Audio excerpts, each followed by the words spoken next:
Hey, welcome back to Metroball Grid. My name is Andre. Thanks so much for tuning in. We're starting a bit late today. Apologies for that. It's April 14th, maybe 10 minutes later than normal, but trust me, it'll be worth it. I thought I was going to shave. I didn't, so my mustache is crooked. It's fine. How's everyone doing? Hey, Macaroni, how you doing? I'm doing good. I'm actually doing quite good. It is just about a long weekend here. I have some family and friends coming to visit for it's Easter. It's technically Good Friday, or God Friday, as my mom sometimes calls it on accident, I reckon. And then it's the Easter weekend. So I got folks coming up, staying down the street. I'm quite jazzed. It's been a while. Hey, Seabass, how's it going? How's everyone else doing? How's your week's been so far? It is the middle of April. It's been going pretty good so far. We still have a store championship in about 2 weeks, so we're gonna have to like do our homework soon and figure out what the good deck is, and then go there and just have no remorse. We're gonna try and spike this tournament. We're gonna go in there. We're gonna give it 110%. We're gonna practice. Diogene knows too. I hope he's gonna be there as well. Good night, hey, happy Easter to yourself as well, Diogene. You doing something special this weekend? I'm actually not too sure. I think in Quebec it might be different than in the rest of Canada. I think here we have Friday off, classically, as opposed to Monday. I think in Ontario it's Monday off. I'm not too sure. I'll figure it out. Otherwise, I've been busy. I went to see that film. Maybe if you tuned in last week, you've heard Pat effuse a bit about a film called Everything Everywhere All at Once. So I invited myself along with Pat, and we saw it again this weekend. And I can full-heartedly recommend it. And I don't want to say more about it. It is rated R in some places, but it's something special. You really need to take the time if you can go see it in theaters. It is kind of incredible. It is really kind of incredible. Diversified says, "Yup, seeing the family, fantastic." Hey, good to hear. What else is going on? I've been playing Lord of the Rings, been trying to collect that game. That's pretty difficult. And we've been playing, what else have we been playing? We've been playing Arnak. I never brought this up, but like Maddie and I picked up Lost Ruins of Arnak, the board game, like 2 weeks ago, give or take. We've got like 6 games in every weekend, basically. We've been really enjoying it. And Arnak was like a big, ooh, hype thing, but it's pretty cool. The release date's set for Japan, unfortunately. Might have to small screen it. Oh, bummer. That's wild. I was surprised so the film has a lot of homages to Chinese or Hong Kong cinema, if I'm not mistaken. But it's the production house is like it's the same production house that did like Swiss Army Man, Swiss Army Boy. I don't know what that film is called. I did watch that one too, and I was not surprised to hear it's the same people. I think this one's much better though. Okay. Apologies again, we're late, so I'm like short on breath. I think I have to hit this button. Yeah, that sounds about right. And we got a deck list of the week, which is a Yakuza special. Came first at BComs. We've actually played against this list, if I'm not mistaken, last week when we were playing like a pretty single-minded deep dive deck. And we did dive really deep. We also threw in an Apocalypse. This deck, for what it's worth, is actually pretty weak to that sort of strategy. It's a pretty good matchup, I reckon, for us. But it's a very strong deck. I need to look. Let's check what BCom looked like, because this thing came in first, went 8-0 undefeated. Either that or that's some sort of emoji face. And it's mean. It has some like really mean interactions in it. Specifically Aryabhata tech on top of controlling the message. And I never remember how this works or not. Whether the Aryabhata tech trace affects the turn that you trash Aryabhata tech with CTM. Macaroni says, if you're into Lord of the Rings generally, I highly recommend the Twitch streams Matt Colville, MCDM, is doing right now. He's doing a listen along with the BBC radio production, and it's amazing. What's a listen along? Actually, Macaroni, I appreciate that because I never read the books specifically. I read The Hobbit when I was a wee child, but I never read the Lord of the Rings books, and I think a book on tape might be an easier way for me to get through it. Not that it's a difficult read, I don't think. Tanuki, hello, how's it going? Okay, let me pull this up. I want to pull up the BCom list too to see what the meta looked like.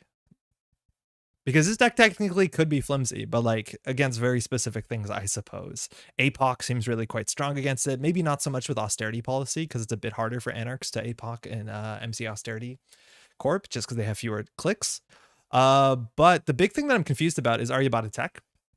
And I don't know what the ruling is right now. Maybe we'll check out on the Aryabhata Tech card.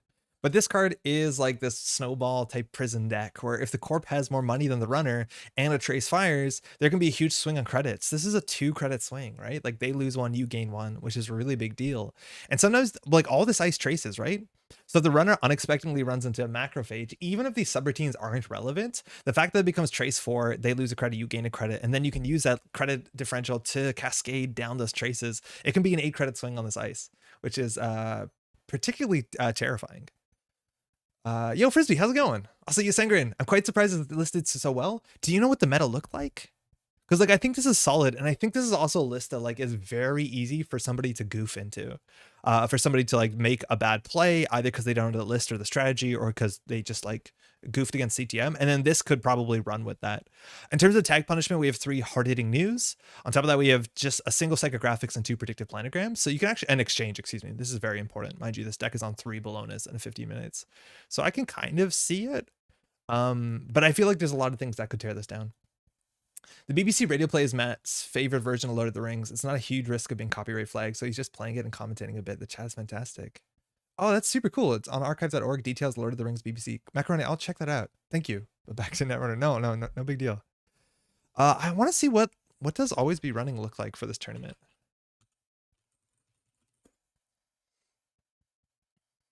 Sounds cool. I really like his commentary. I don't know who this person, who is Matt Colville? Is he one of the guys from like the D&D stuff? See the guy with the long hair or the medium long hair? He does a lot of, okay, so he's like the host, right? Sanger said the meta had a lot of Shaper and Crim, if I recall correctly, but I'll have to actually check. Yo, Sanger, if you say you had a store championship at the end of this month, abstractly, what would you recommend to play? Because I honestly don't have my hand on any sort of competitive meta at the moment, so I don't know like what is good. I imagine the stuff that Worlds is probably still pretty potent. If we look really close at the meta, ooh, there was an Az up there. That's really cool. So we got a lot of Crim. Adam taking a Ghost Shark is Jakuza. Mind you, we'll talk about Jakuza in a second because this image is very Jakuza, which is really funny. But it's a lot of criminal. You have a lot of like, I imagine value based. Oh, are these all deep dive decks? Are these all deep dive decks in criminal? We've had a lot of comments about deep dive is great and criminal with Swift, and I've dismissed them because I don't understand it. But I think seeing deep dive as a finisher as opposed to like a single-minded strategy, this makes a bunch more sense. It's wild that this is 10 influence on 2 deep dives. But with Swift, you can do it. This gives you a click back. You have to play a run event on the turn that you deep dive, which is okay. The deck has 3 diversion, but diversion's not a good idea considering it's a double. But you have 3 diversion, 3 dirty laundry, bravado. You have jailbreak, inside job, legwork. So there's a bunch of ways to do it. But otherwise, this is just good stuff. 3 pad tap, 2 miss bones, nothing too flashy.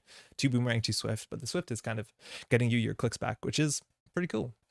I play PD and big-MaxX and maybe 1 to 2 light the fire. Yeah, I think I need to practice a bit more big-MaxX because I think big-MaxX is also what I'd like to bring just because it's an archetype that I enjoy. And I feel like it's not Virus Max, where I feel like if I don't put in, 100 games with it ahead of time, I'll still be okay. How was Mansion Runner? I played big-MaxX and Mansion Runner and felt quite strong despite having basically never touched a deck before. That's exactly what I'm talking about, right? Like, it just kind of gives you the good stuff. What else we got here? The one Az deck from BCom, 5 to 3, 4th to BCom. I'm thinking Gagarin is also probably worth playing too. I just don't know how like tech people are going to be against assets. I think APOC has kind of calmed down because people want to play deep dive. The Steve deck looking pretty standard. Nothing flashy whatsoever. 2 diesels was pretty common for a while. Penny Shaver is actually interesting. A lot of times you'll see that influence on Anacom. And even we saw Paragon do really well in the last meta, or the last Worlds meta. People playing Paragon over Penny Shaver. This Az deck is interesting. I read this write-up before. I like Anarcho stuff. Masterwork is effing busted console guides, but what's wild is Masterwork, there's only 3 hardware in this deck. But this deck will like repeatedly play those same boomerangs over and over again. Most times when you see Az decks, let alone Masterwork decks, are running like, all this low tempo hardware stuff like spy cameras, stuff like flip switch, and I never loved those cards, right?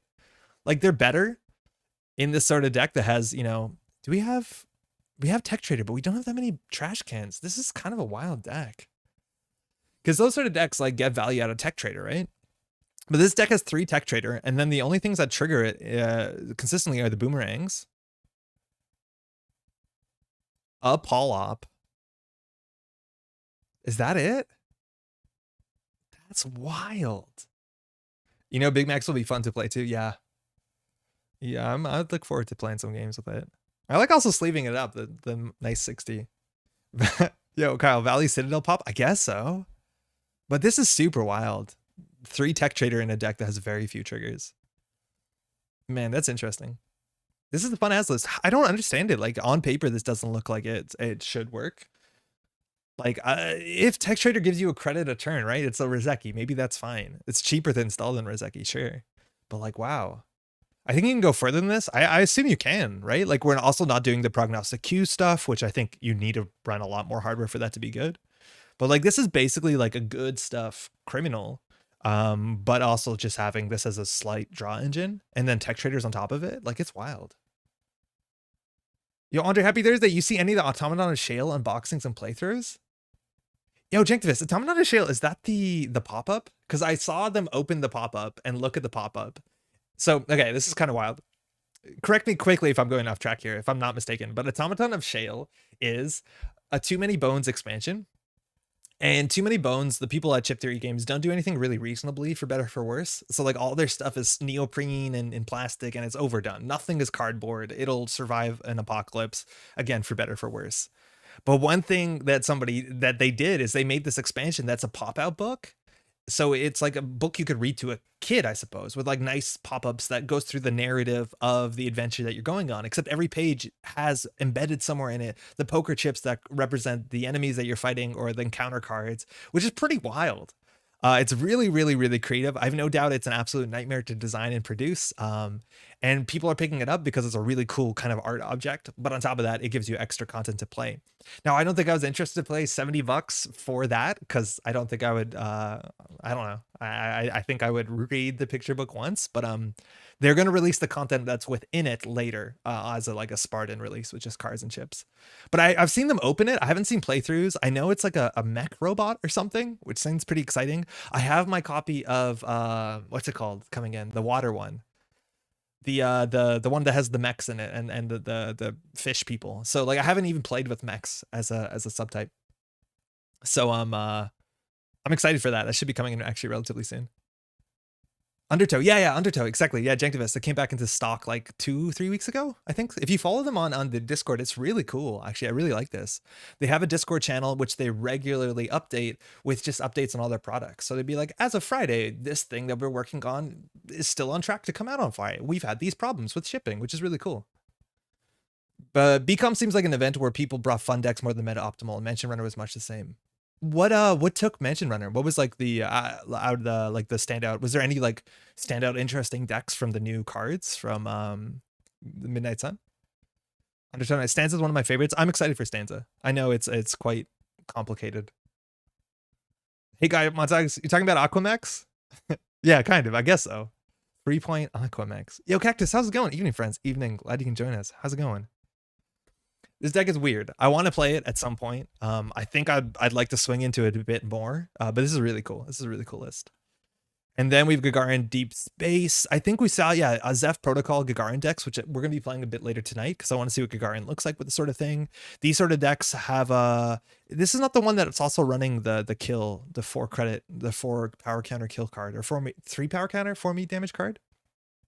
But I think I've seen some of those lists that run Azov Protocol, Fast Advance on top of a meat damage threat, and of course have the regular meat damage package, which is pretty cool.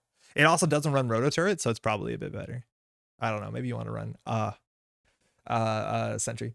I've looked into too many bones, but it seems pretty rules heavy up front. I just want to roll some dice and hit stuff. Yeah, it's like really, it's weird, right?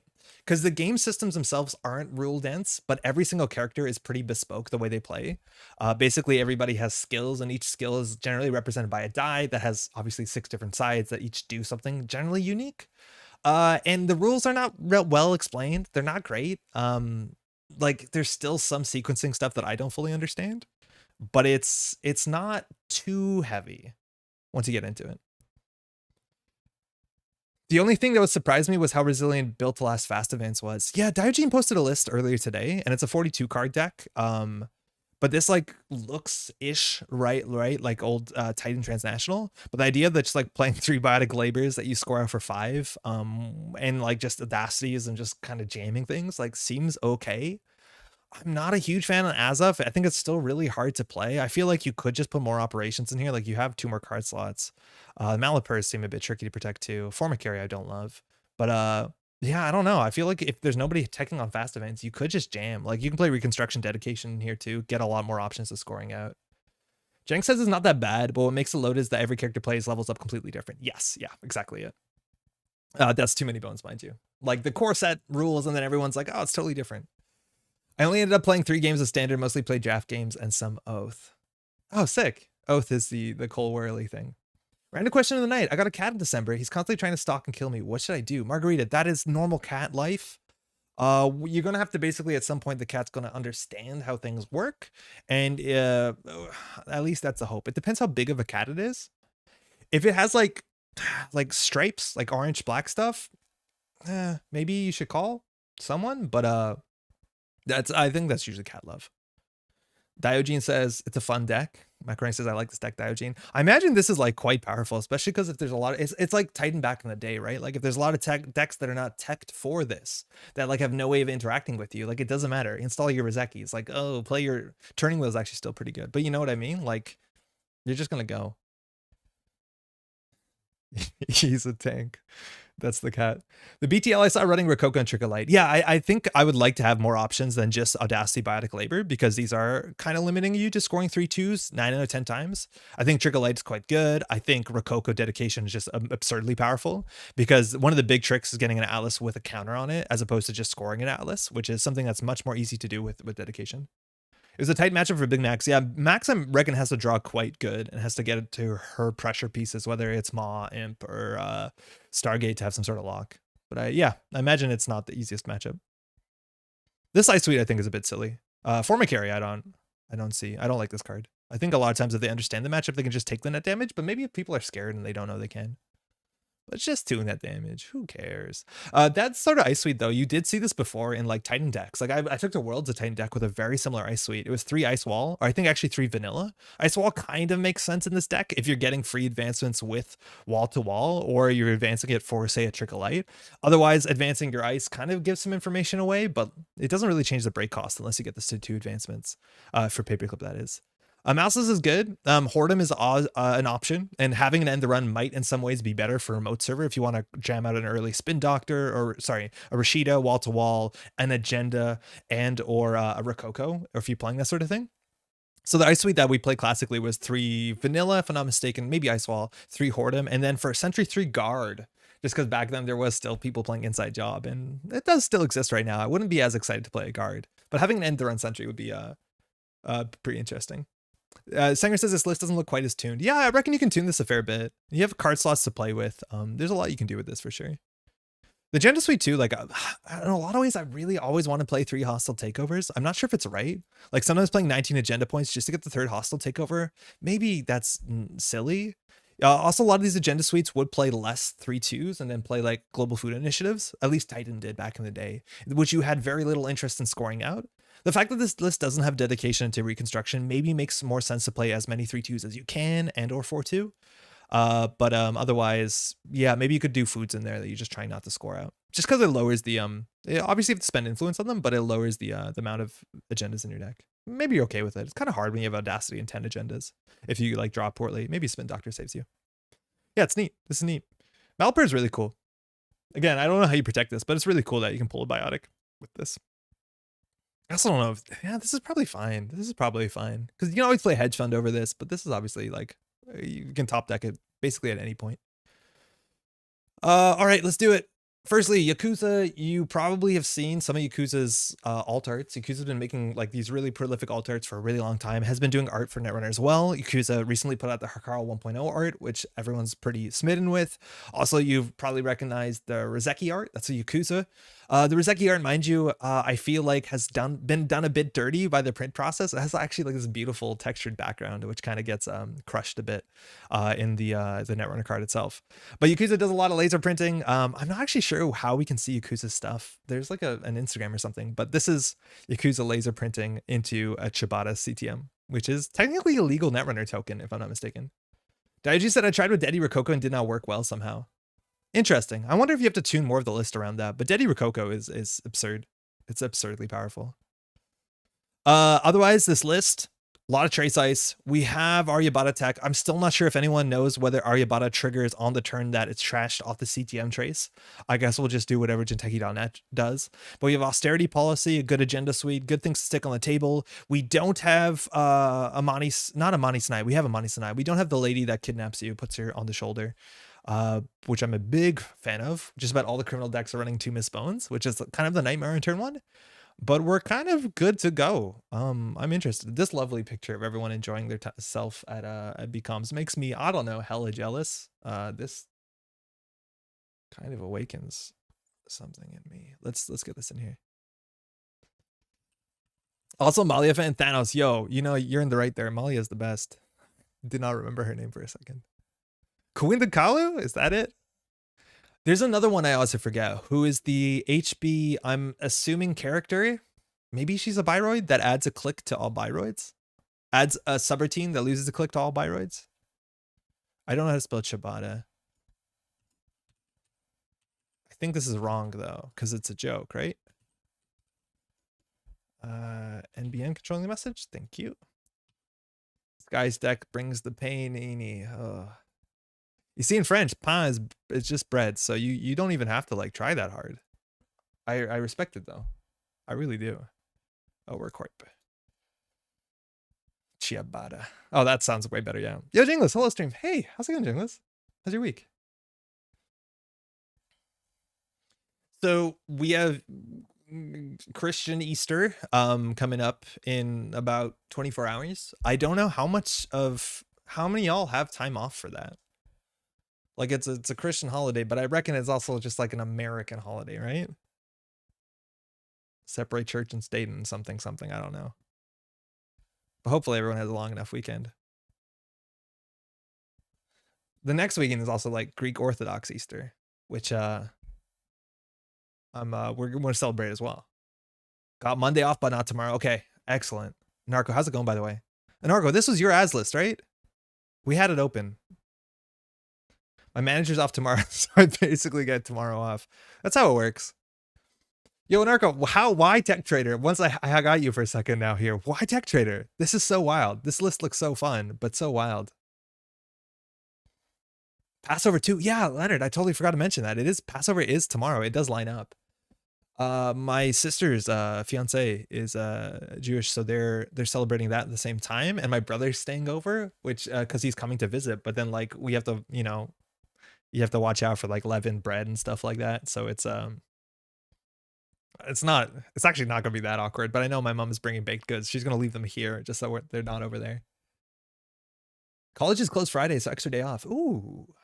Margarita gets a half day. It's not a federal holiday, really? Because it is like a national holiday in Canada. At least Monday is, I think. PMK, it's a national holiday in Aruba. We also have Monday off, so it's a 5-day weekend. Damn. It's not a holiday in Japan, but it works out for me because everyone else on my team is out and I have nothing to do but watch Netrunner. Yo, enjoy your Friday. It's just red crim with tech traders. But in Narco, it doesn't make sense. How can you get that much value from these tech traders? It's like 3 boomerangs and that's it. And you're like, how? I guess you play these consistently off, not even off the top of your deck, right? Because you don't have prognostic. It's like, is clicklessly installing a boomerang to draw a card for credit good enough? Probably. Yeah, and the polyp. I saw the polyp, but like, you don't recur this guy. I'm gonna miss this card when it goes. A fan of oily breads, ciabatta, focaccia. Croissants have always chosen, but croissants always chosen over bread.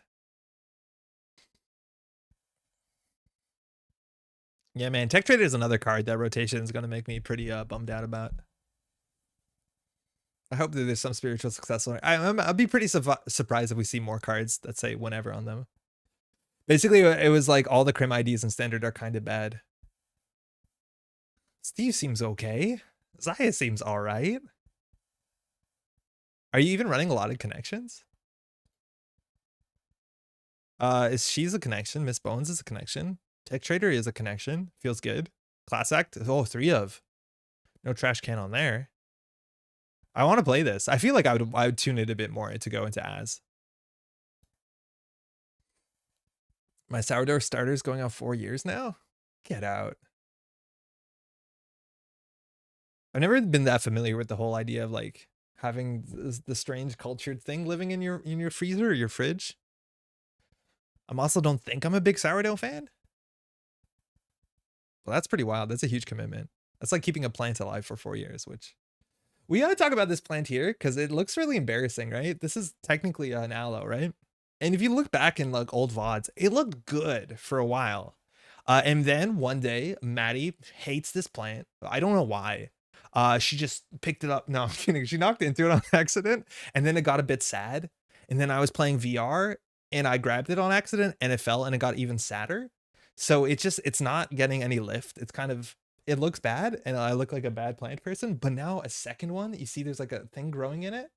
I was going to like move it somewhere else because it looked bad, but now, oh man, where there's life, there's a way or something. I figure Az is probably as good as Steve. I did try like Stargate and Q-Loop and it was very like Geist, but it wasn't good. And it just turned into a red crim deck with free boomerangs. Seems okay. How about you pilot your Az into this bread corp? Yeah, I don't know. There's not a lot of games tonight. Again, holiday starting up and stuff like that. I don't know if people are aware that they don't want to play against CTM, which I get it. I would, but I'm in bed and also my deck is shit. CTM lol. Yeah, we'll hang out for a bit longer. The thing about sourdough starter is that it gets started from cultures already in the air on every surface from your skin, etc. Winky face. That sounds so wildly unpleasant. But I think that's just kind of how bread works. It does sound disgusting. It really does. Maybe I'm uncultured, pun intended, but weird.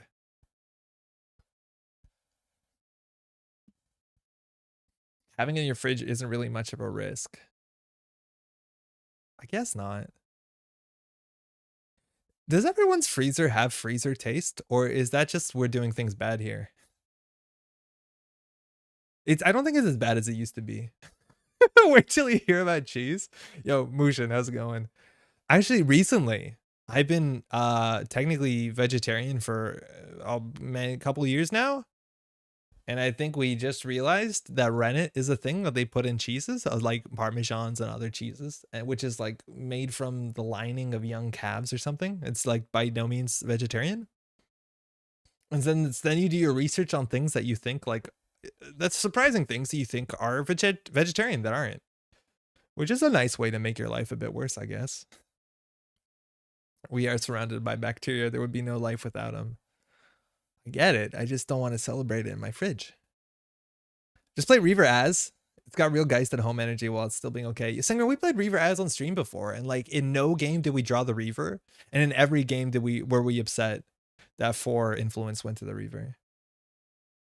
Screw yogurt. Technically, a lot of yogurts aren't vegetarian. Like the only yogurts that are usually vegetarian truly are like Greek yogurts, because almost all of them have what's it called, gelatin in them, which is generally made out of, and I'm joking entirely, horse bones. I'm not actually sure what gelatin's made of, but it's an animal thing. Is cheese actually isn't vegetarian? Solomir, not most cheeses are. Some like hard cheeses, like a lot of parmesans and all those other like related cheeses have rennet in them. Some beers have rennet in them, which makes them technically not vegetarian. Reaver's so much influence. It's like, it's always so bad to pay 5 influence for a card that you cannot guarantee, or like 4 influence to have a card in your deck that you don't often guarantee. It's the same thing with like the consume type Edward Kim virus decks. Like, oh, I felt bad. And I know that you play SMC to get it, but like every time I stream it, I draw the Reaver in the first 10. Dude, that's lucky. What's your favorite tasting protein source? I don't know, for like I don't like buy like additional protein. I like eggs a lot. Technically not vegetarian, I suppose. Don't judge me. Beans, stuff's good. So like good, I guess. Yeah, thanks. Okay. Falafel's great. Falafel does slap. From Google, the collagen and gelatin does come from boiling the bones and hides of animals processed for their meat, usually cows and pigs. I'm telling you, yeah, gelatin's made of bone meal. Hey, PMK. I need some dark secrets to hold over my vegetarian friends. Yeah, so the gelatin thing sneaks through a lot of people. There's also like weird things that show up in a lot of cheap bread products. There's something called like L-cysteine or something like that, which is technically like a non-essential amino acid, which comes from hair or feathers. And the weird thing is like stuff like this and stuff like rennet is generally synthetically produced anyways. Like it doesn't always come from an animal, because I reckon it's cheaper to do it from not that. But they don't label it, which is pretty annoying. All right, this could be a deep dive Tau. Opening hand, don't like it. The hats are still here, huh? Yeah, I guess this is something. The cursed knowledge of it isn't glass. Eggs, I was totally looking for the vegetarian answer, bait and switch. How you play this game again? Some clicks or something. Yeah. Can siphon. Same old thing. Something. The name Bacon Slayer has much Spurf energy? No, Bacon Slayer's been playing for a while. Shit, you got me there. A form of collagen used mainly for the clarification of fining of some beer and wine, obtained from the dried swim bladders of fish. Yo, fish sneaks up everywhere. There's like so much stuff that you buy that just has fish sauce in it for no reason that you understand. I just like, you want Worcestershire sauce? No, there's fish in it for some reason. Do you want kimchi? Nah, we put fish in it as a joke. Okay. Off to bed. Hey, Sengrin. Have a good night, man. Thanks for dropping by. I guess you need a deep dive plan. Nah, win fast. Aryabhata. This will be our scoring remote. Lol. I think we should have opened with this maybe. We'll do HQ. And we'll do, I guess, a new remote.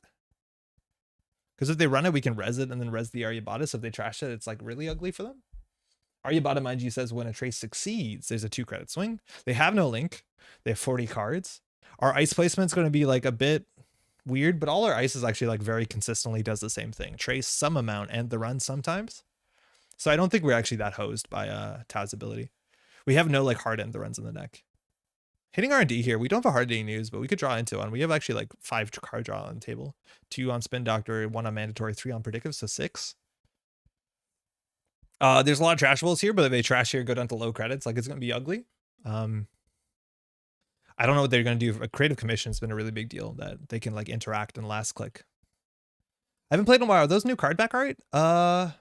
No.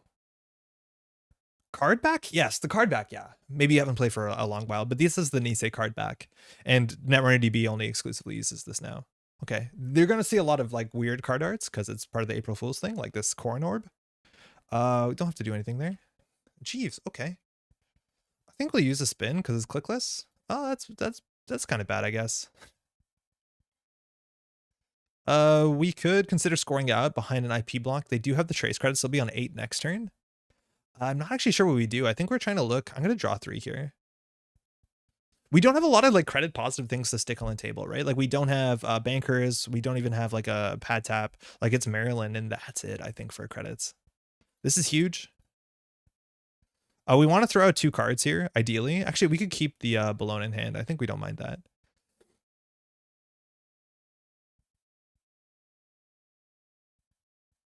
Bologna in hand's okay.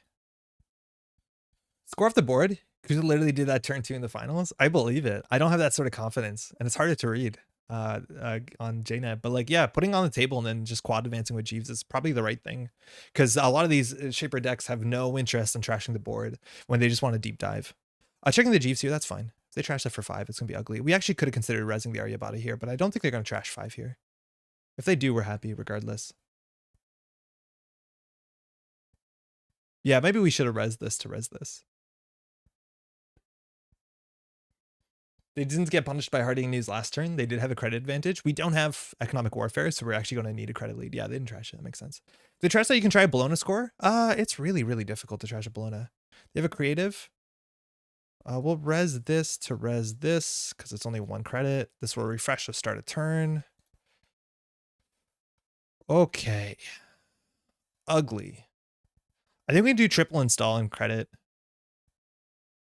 Noobing it up here. It doesn't look, seems okay so far.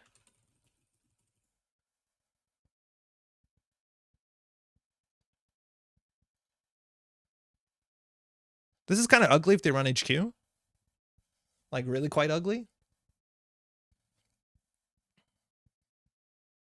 So the Jeeves on the table means that we can like just pass this off without advancing it. I only play started in the past 12 months. Oh, no way.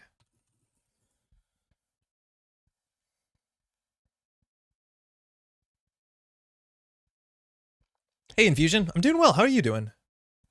I'm doing pretty good. So if they run archives here or run R&D again, like we could force the shuffle with Spin Doctor. I'm not going to shuffle right now. That's fine. But like in theory, if you're worried that they run archives, run R&D, but now that they trash something, like the Spin Doctor is even better to some extent. But like if you're worried that they're going to hit R&D twice, you could just Spin Doctor so they don't see like 2 new cards. But at this point, I really don't care. And now it makes our Spin Doctor better. Hey, Gwen, how's it going? Welcome. We're just on the deck list of the week. This is our first game. We started a bit late. It took a while to find a game. We'll be okay. I'm wearing my Twitch hoodie. That's what streamers do, huh? I forgot I owned this. They trashed the money tonight. That's a lot of money out of their pocket. We're doing very little. Hey, Giles. Happy Friday. You have a long weekend? We also won't necessarily get locked because we can res the Daily Business Show here for free. If they trash another thing, Aryabhata Tech, wow. Okay, so they're just bleeding money and not controlling the board. They're controlling the top of R&D. It is a deep dive deck. We just see it out of the ashes. But the fact that they're controlling the top of R&D and not the board, that is generally not what you want to do. It's Psycho Exchange. They're both one-ofs.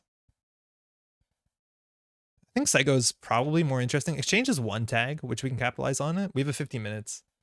2 extra long weekends. Damn, well played. So we could do install, credit. That's not amazing. We We have the Aryabhata again when they face check and get pretty ugly for them. I think we could put this on the table. The problem is like we have to win the trace every time. They'll have 6 credits next turn. We res this for free usually. I think we won't get Jeeves this turn. Draw. Everyone hats. It's an April Fool's. A riff on. Oh, I'm not gonna be able to spell this. Bass. Chiraboga. Riff is probably not spelled like that.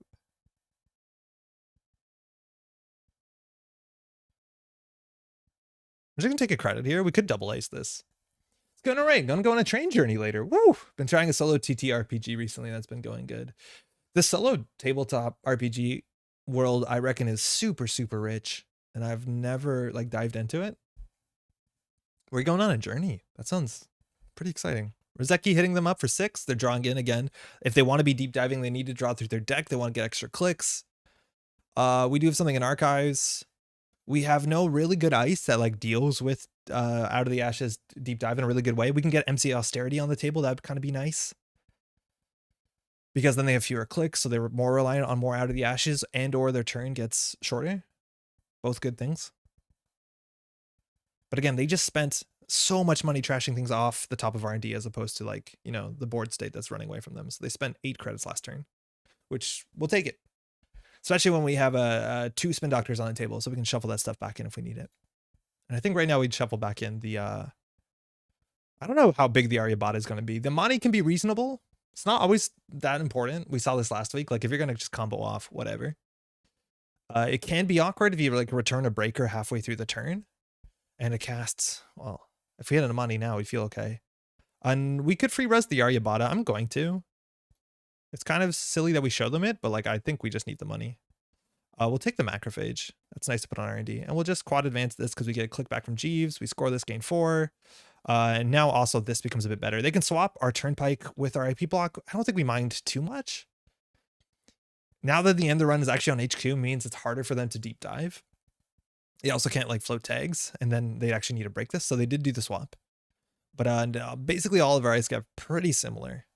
This is the only ice I think in the deck that doesn't offer the end of the run. Lakshmi NEH is pretty fun at the moment. Been trying with areas and hubs.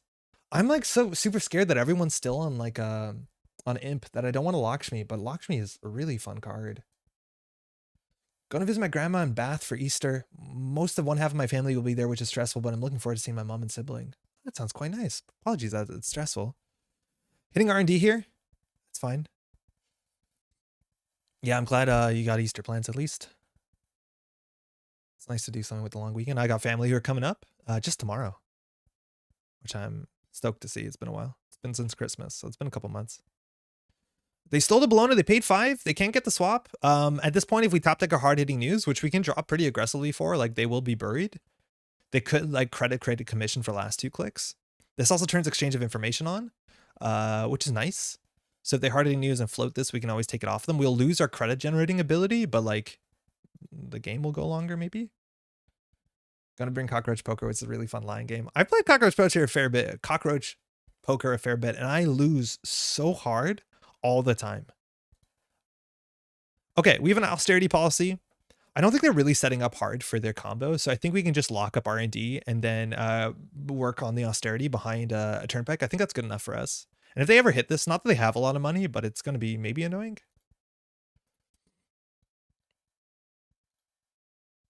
Yeah, I might as well use the credit. So now they only have 3 clicks. Again, Out of the Ashes will get around it, but so be it. I haven't seen Cockroach Poker in a long time. I think I played it just recently. My sister had it. We played it like one of the last times we were over. Currently, Maddie and I are like really excited to like bring Arnak to show. Ooh, Peace in Our Time. Okay, big money. That's huge. Now they can start interacting with us. It's going to take us 3 full turns of the austerity policy. They have to trash this, take the CTM trace and the Turnpike credit and trace. They could do it. 14 credits is a lot, and they're making 4 every turn. So we could honestly lose here. It's actually good to some extent to keep agendas in hand because the deep dive. But we know that we haven't shuffled. There is 1 agenda on the bottom of the deck, 2 points in here. So we can kind of keep track of where our agendas are. Deuce is wild. They can't run, so they're going to use this for drawing game 3. They don't have a tag to remove. But they're digging through, not discarding. One paperclip, one out of the ashes. We've seen no other breakers. And they see it's a turnpike at server 7. Weird that they chose this because they can't run this turn. I wonder what JNet's going to do. They're just going to be like, no, sorry. But they technically can't run. But they now know turnpike is server 7. So we want to strap up something there. An IP block will be good. Oh, jeez.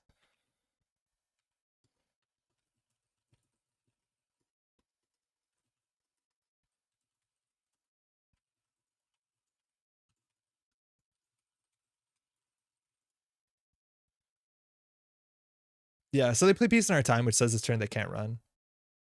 Yo, Parallel, how's it going? Oh, shit, yeah. And the issue is, like, it's hard to take that back because they got the expose on turnpike, which is, like, a fair bit of information. Tried Arnak and it was fun, but it felt like there was no way to stop your opponent from just racing up the tech track and winning easily. Yeah, yo, the tech track is, like, immensely important. I think the expansion's a bit more interesting. Should I be able to? Oh, totally. Can't do that full part. Yeah, it is true. I feel like Arnak is really weird because I've seen some criticism that a lot of it's just like, you know, taking resources and exchanging them to other resources, but I think the theme is there. But I think the biggest thing in Arnak is like the best way that you can fight people, like the interactions, like making sure that the board spaces that they want to take to pursue the tech tree are more difficult. Like you have to hate draft and not exactly hate draft. Parallel's doing good. Hey, good to hear. Okay, so we're definitely hitting this. There's no world in which we're not. They know it's a turnpike, so we're going to put this on. We actually could have maybe installed 3. I just don't think we're going to take our Jeeves click. We'll put this on server 7. They can break this, and we'll put this into a new remote. And then we'll call it a day. Also played Arnak for the first time last week. I know it gets a lot of comparison to Dune Imperium, but I really like both. I haven't tried Dune Imperium yet, but I think they're both like the exact same genre of games that came out last year, which are like, it is a deck builder, but also a worker placement, and just like kind of combines different genres and mechanics that you're familiar with. Arnak, I think, was a bit surprising because 9 out of 10 times it's not like a deck builder. You just can't rely on your deck as much as other games because it's only 5 rounds, and the way that you draw your cards is a bit more nuanced. You don't do like full shuffles, which is actually kind of cool. But like I went into my first games like buying cards and be like, oh, this is gonna be so good, and then you realize you play each card maybe twice if you're lucky, and you're like, wait, this is not exactly a deck builder, which is kind of cool. I played Dune Imperium like 5 times now and I love it. It's much longer though, so you have to be prepared for that. Virication, last click, so they're going to discard 2 cards. They'll get them more out of their ashes. So ice, we could get maybe 1 more ice on a central server. The macrophage is interesting because it's actually, I don't think it's that expensive for them to break, especially because they only have to boost strength usually, but they threw out Diesel and daily cast, so their hand is probably pretty good. I'll draw. Again, agendas in hand are safer than anywhere else, considering what they want to do to us. Okay, we have a resistor.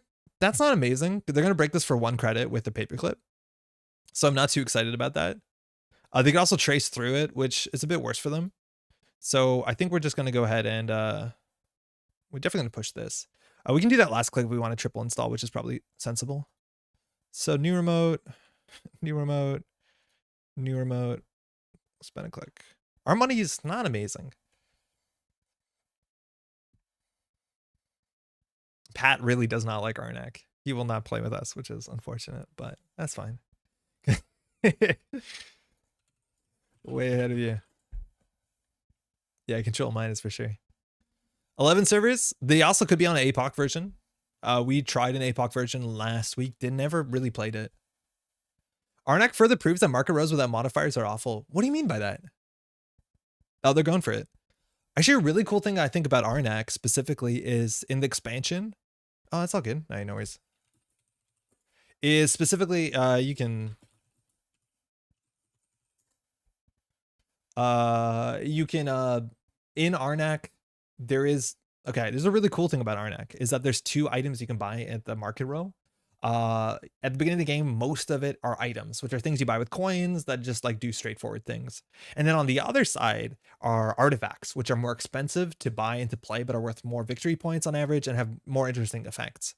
And as every round goes, there's 6 cards in the market or something like that.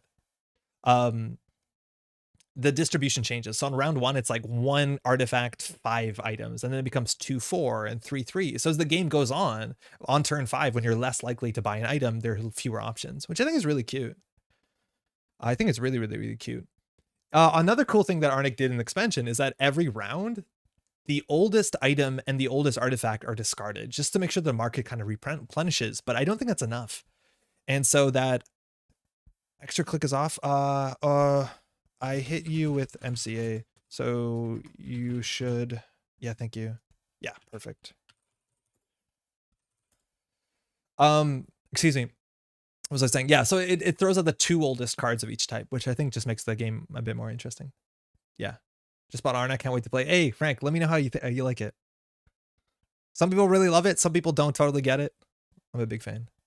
Clicot's not cool. They don't have 4 clicks. Yeah, no, we got it. So they basically got a free run. It doesn't really matter. They just ran into this thing. Technically, we can already use them, but we won't. Beth coming down. We're not on 15. We want to stay under 15. It's a kind of a really big deal.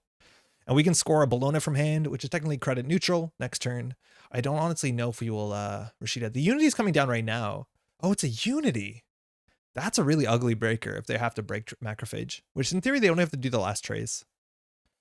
Okay. I honestly don't know if we res this stuff. Like, we could always save a credit by resing the Mamba to res the Mamba, but I don't think we need to. Will we hit 20 remotes? Honestly, I don't think so.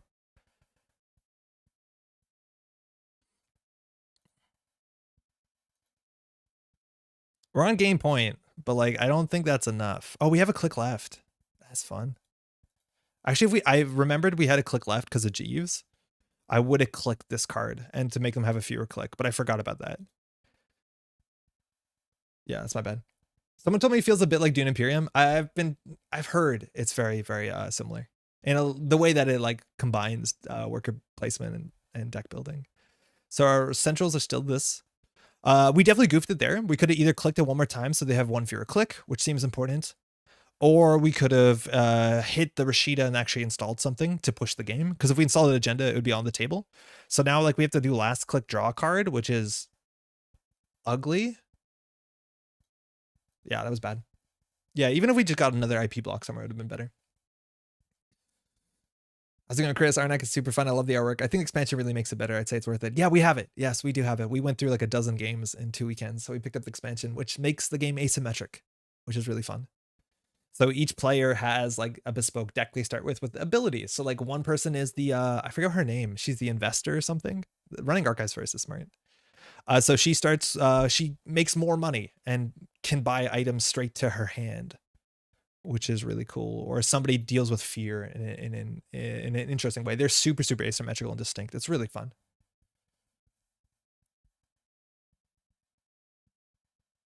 Yeah, I need to try Dune Imperium. All right. So we shuffled in. What's happening? Oh, wow. They just did that to check our, I like that. They're not doing it. They expose actually do Macrophage here on R&D.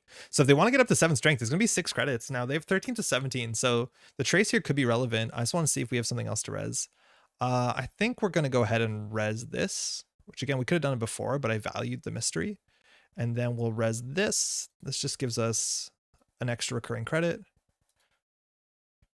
Did you suggest to start with expansion? Without. Definitely, Frank, without. Definitely without. I don't think you want to learn the base rules before, I think, really pushing yourself and appreciating the difference here. So they might do the trace here. The thing is, like, every trace fires a credit loss for them, a credit for us, but they're paying 10 here. That seems unaffordable. Again, they need to keep a Bologna money. We did shuffle, though, so the agendas, we don't know where they are exactly. They also have to get through this IP block, which they have to be able to break this for 7, or we can trace them.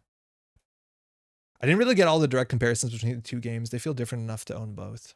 I think it's just their like worker placement deck builders combo.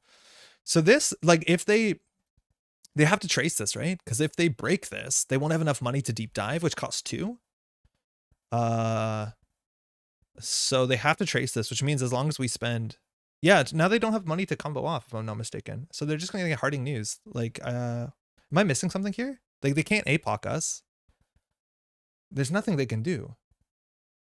I think they spent too much on this.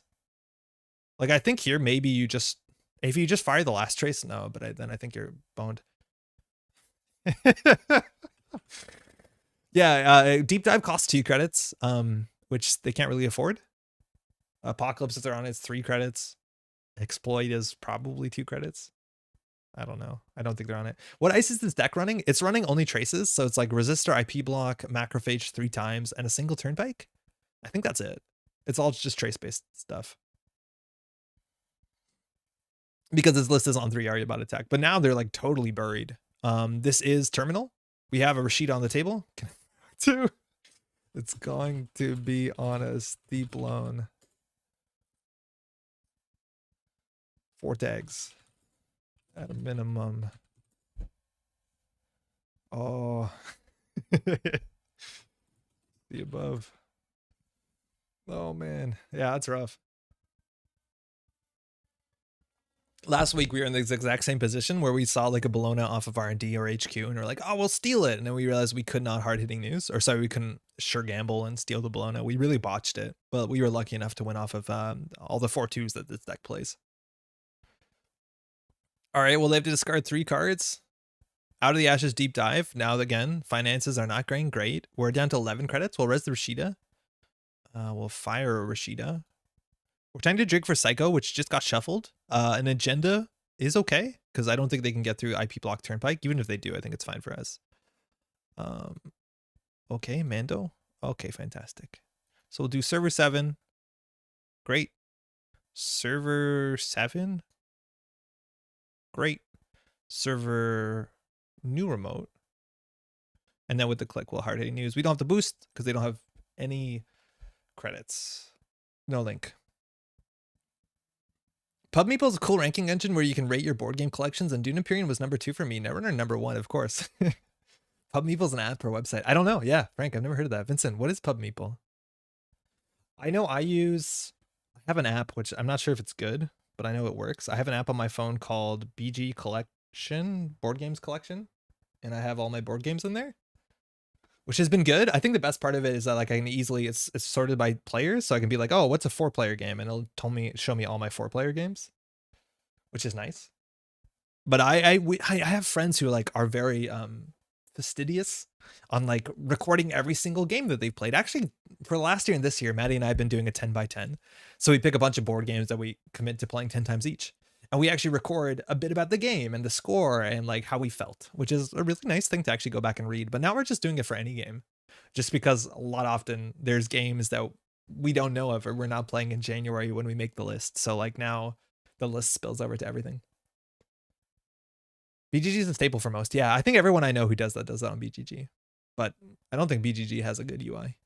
PubMeeple just gives you a nicer UI for making a sorted list or BGG collection. I'll look into that. The thing I'm using is okay. They expose macrophage on server 7 position 2, which is this macrophage out here. They're running server 12. We're okay with that idea. We actually could consider free resing it just because it'll get shuffled back, but it really doesn't matter. We keep our 4 credits for this remote server because we have the win right here. They have to actually trash 2 Jeeves on the table, which right now if they trash the Jeeves, like we can't score the sandbox off, but that's why we always have a second Jeeves, and second Jeeves will close the game. For what it's worth, we knew they would steal at least 2 points. I don't know if they also, like the fact that they were going to deep dive without Bologna credits made that Bologna a bit awkward, or that deep dive a bit awkward, because it's hard for them to get. No, I already stole Bologna. They only need 2 agendas, maybe not. Big game. Ooh, I'm scared of the deep dive. MCA isn't enough. Did you record that games? Is it possible to watch them anywhere? ClickHots, what do you mean? I used the BGG to research and PubMeeple wasn't around before. Then it ranks the games in your collection based on your choices. That's cool. That's an FFG one. Pretty powerful, for sure. I remember when MZA austerity policy came out, everyone was like, what is this? A win condition that also slows down the opponent? Are you kidding me? I remember being like there's probably a video on this channel that I was like pretty upset about it. Oh, to the 10x10 thing, the different games you recorded with your girlfriend. Did you record that games? It's possible to watch them. We don't play them online. Like we're just playing them on our kitchen table. How it looks in the client. What do you mean?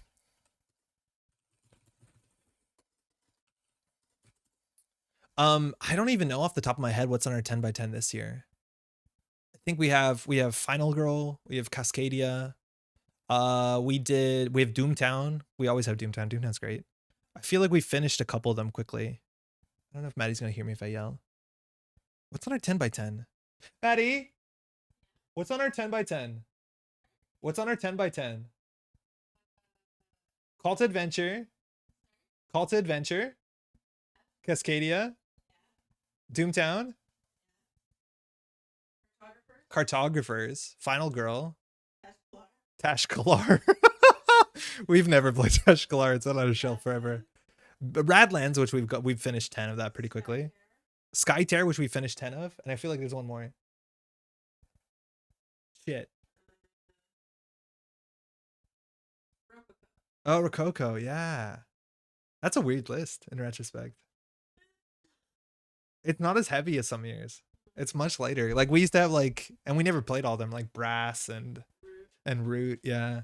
Yeah. Final Girl's so good. We just lent our Final Girl to Pat. We've been enjoying it. Even as a solo game, like 2 players is great. What do you mean? They're 8 cards set aside.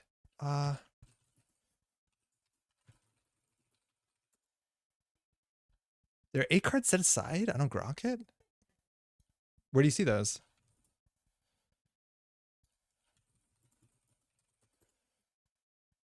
I think he meant he records the games as recording in the app, the data of the game, final points, number of players. Oh, Raphael. I'm not sure I follow. I think I might be missing something. Oh, deep dive. Yeah. It shows you a list just in the axis box. I spelled that wrong. Yeah, it kind of looks like old index. It shows you 8 and you just pick one. Then it asks if you want to spend an additional click. Yeah, excuse me. Thank you. That's huge. I totally didn't understand that. Frank, Brass is a great game. Brass is like very clearly a really, really, really good game, but it's kind of unintuitive. We kind of struggled with it a bit. And it's also like in some ways quite mean. Like if you, I don't know, it feels like what I imagine to some extent Food Chain Magnet is, which is like if you goof it early, you're done. Like you're going to have a bad game. Yeah. Yeah, nothing too fancy. But it feels good. Yeah, we've only played the Birmingham one. We don't have because in Birmingham it's like night or day. It's just cosmetic, but we've never played Lancashire. I think that's the other one. Speaking of Root, I'm excited for Arcs. I did not play Oath. I have Pax Pamir Second Edition, which is really, really interesting. But also very kind of complex. Hey, you too. Good to see you back. Have you played Tapestry or Scythe? No, I've heard like really mixed things about Tapestry. I booted up the Scythe digital app, like the digital board game, on the Steam Deck, like in bed the other night, just to see how things were. And the tutorial was really quite bad, like really, really quite bad. And the UI is not very good for a 1280 by 700, 800 screen. Like all the parts where you choose your decisions are in the corner, they're tiny. But Scythe was like really bad to learn that way, I reckon. I've heard like really mixed things about Scythe. Like people love Scythe, but I've heard also it's like kind of really solved and unbalanced, which has kind of been like a Stegmeyer criticism.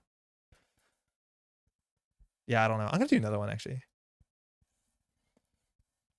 What's complex about Iraq trading during World War II? What is it called? The Beautiful Game or something? It has a name for that era. It's mostly Afghanistan, no? Scooping and starting over needs to become more acceptable in board games. Yeah, yo, Kyle, that's a thing that came up that I heard, which like, I don't know how I feel about this. I agree that scooping and starting, it makes more sense with a 2-player board game, right? Like you should concede, maybe. I feel like there are some games where it's like solved, like you know you're going to lose 2 turns in, so there's no point playing unless playing is fun, which is a crazy sentence, like it should be, of course, right? But I think, what was I going to say? Yeah, the thing that I've heard about specifically the design ethos behind Food Chain Magnet is if you cannot lose the game on turn 1, why have turn 1, right? Like I'm paraphrasing maybe, but like if you can't make the wrong decision that costs you the whole game on turn 1, why do we have turn 1 was the question behind Food Chain Magnet, which is like terrifying. Like I don't know if I agree with that. Oh, this is a horrible matchup. Like really, really quite a bad matchup. They can trash most of our stuff. A lot of it for free. She goes down. You save a credit, I guess. We have hard-hitting news in our hand. I think we can keep this. But this is not going to be good.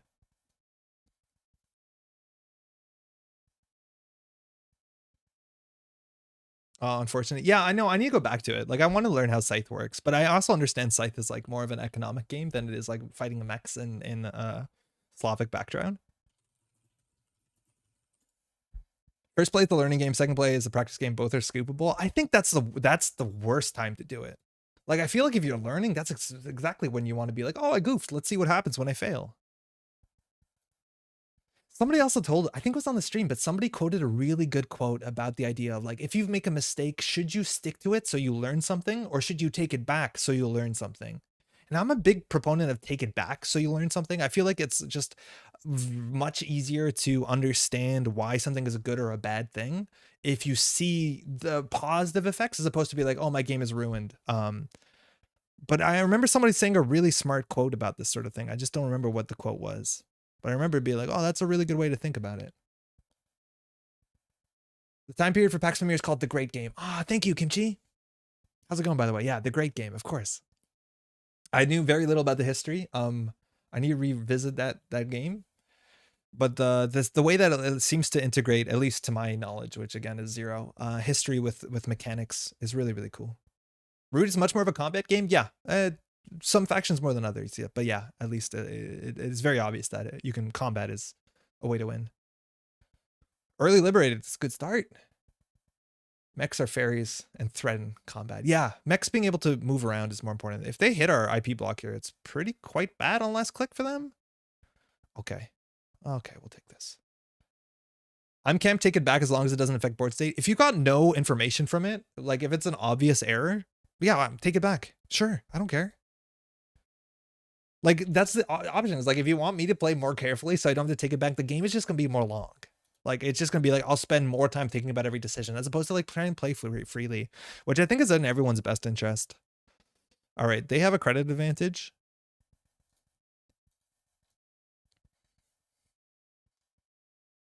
We've been so many unplayed games, but we've been cruising through them at a rate of 1 to 2. Got Cthulhu Wars out a few weeks ago. That was great. Frisbee, did you get Cthulhu Wars the 2-player version or the 1-player version?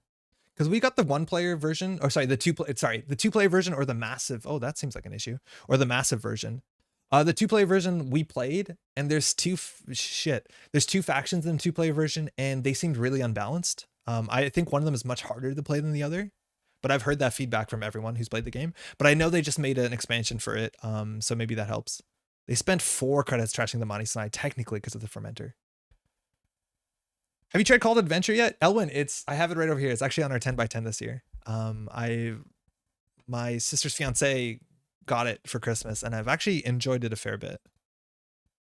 Not as like a really heavy game, but like as a narrative device. Not as like a mechanical, the best player will win. Just kind of like a cool thing. Kind of like Arabian Nights, right? Cole Wortley is the most erudite man working in game design today, bar none. Why do you say that, Leonard? I don't know enough to, okay, this is going to be a problem. To confirm or deny such. We have a hard-hitting news. That seems to be a good way to go. Are you about a tech? Seems like it might be okay. But we have to hope that we hold out here. We have to boost 1. Need more Yellow King cultists. Thoughts on conceding a Netrunner? Don't love it. Netrunner, I think, is more often than not. There's a lot of reasons why you shouldn't concede, because Netrunner, random accesses, it's just like a different thing. But there are some games in which concession is right. I feel like maybe we should have done the Cyberdeck sandbox. They cleared the tags. Like, we really want to score the sandbox so that we can get a purge out at some point. But we didn't. Yeah, pushing this on the table would be way better. Yeah, that was bad. We should have forked the tags and the sandbox as opposed to the tags and the Aryabhata tech. Because if we did this, it would make us money and fix our board state. Like, we misplayed that actually very, very, very heavily. Excuse me. I was a bit distracted. Catherine, how's it going? I think sticking with your mistakes is a better call in the long run. I don't know about that.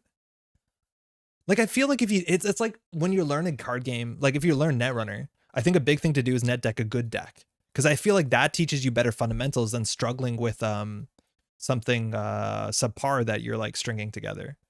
Because I feel like understanding what works and why it works is so important. This purge is obviously huge.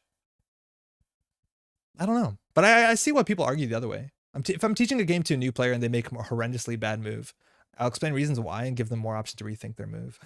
Do you ever worry that you feel like, I kind of feel like that sometimes awful to be like, hey, actually, that seemed like a terrible idea, and let me tell you why.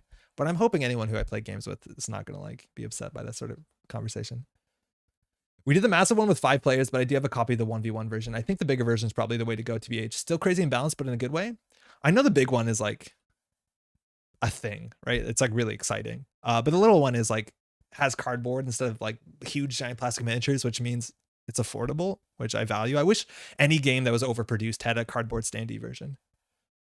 I disagree about conceding an MTG unless you're facing lethal. Too easy for opponent to blunder or pull a lucky top deck. I feel like a lot of people though, like if it's a tournament, obviously don't concede. It's in your best interest not to. But I feel like a lot of people don't want to win because their opponent bungled it. But like, yeah, if it's a tournament, play to your outs. If your outs are your opponent bungling it, bungle away. Okay, they kind of have credits again. I feel like we want to push this on the table. I just don't know what we do with our last click. Credit, I reckon. We haven't res ice. IE control. The miniatures are legitimately obnoxiously large. There's so few games. Like we're playing Mansions of Madness where like the miniatures add to the game. I would love standees. I wish any game was a quarter of the price and had only standees. Quarter is not correct. You know what I mean? That's an Aryabhata. Yeah, go ahead. Make my day. It's definitely only with people I know. Wouldn't encourage a stranger unless they asked. Yeah. They didn't trash it. Fantastic. Okay. Honestly, maybe we draw 3 with this just so we do something. I'm hoping we have things. Yeah, that's good. That's things we can put on the table. We have to discard something here. Kind of like most things we have. Psycho's less relevant. I think it's the Psycho. I didn't even consider Hard Hitting News there, but it wasn't right.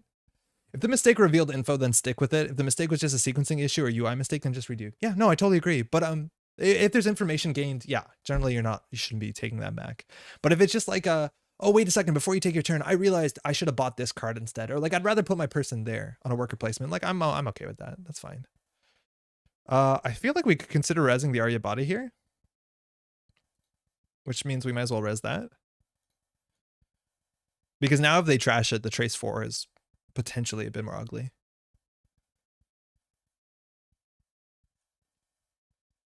Control in Standard years ago had no win condition outside of decking the opponent.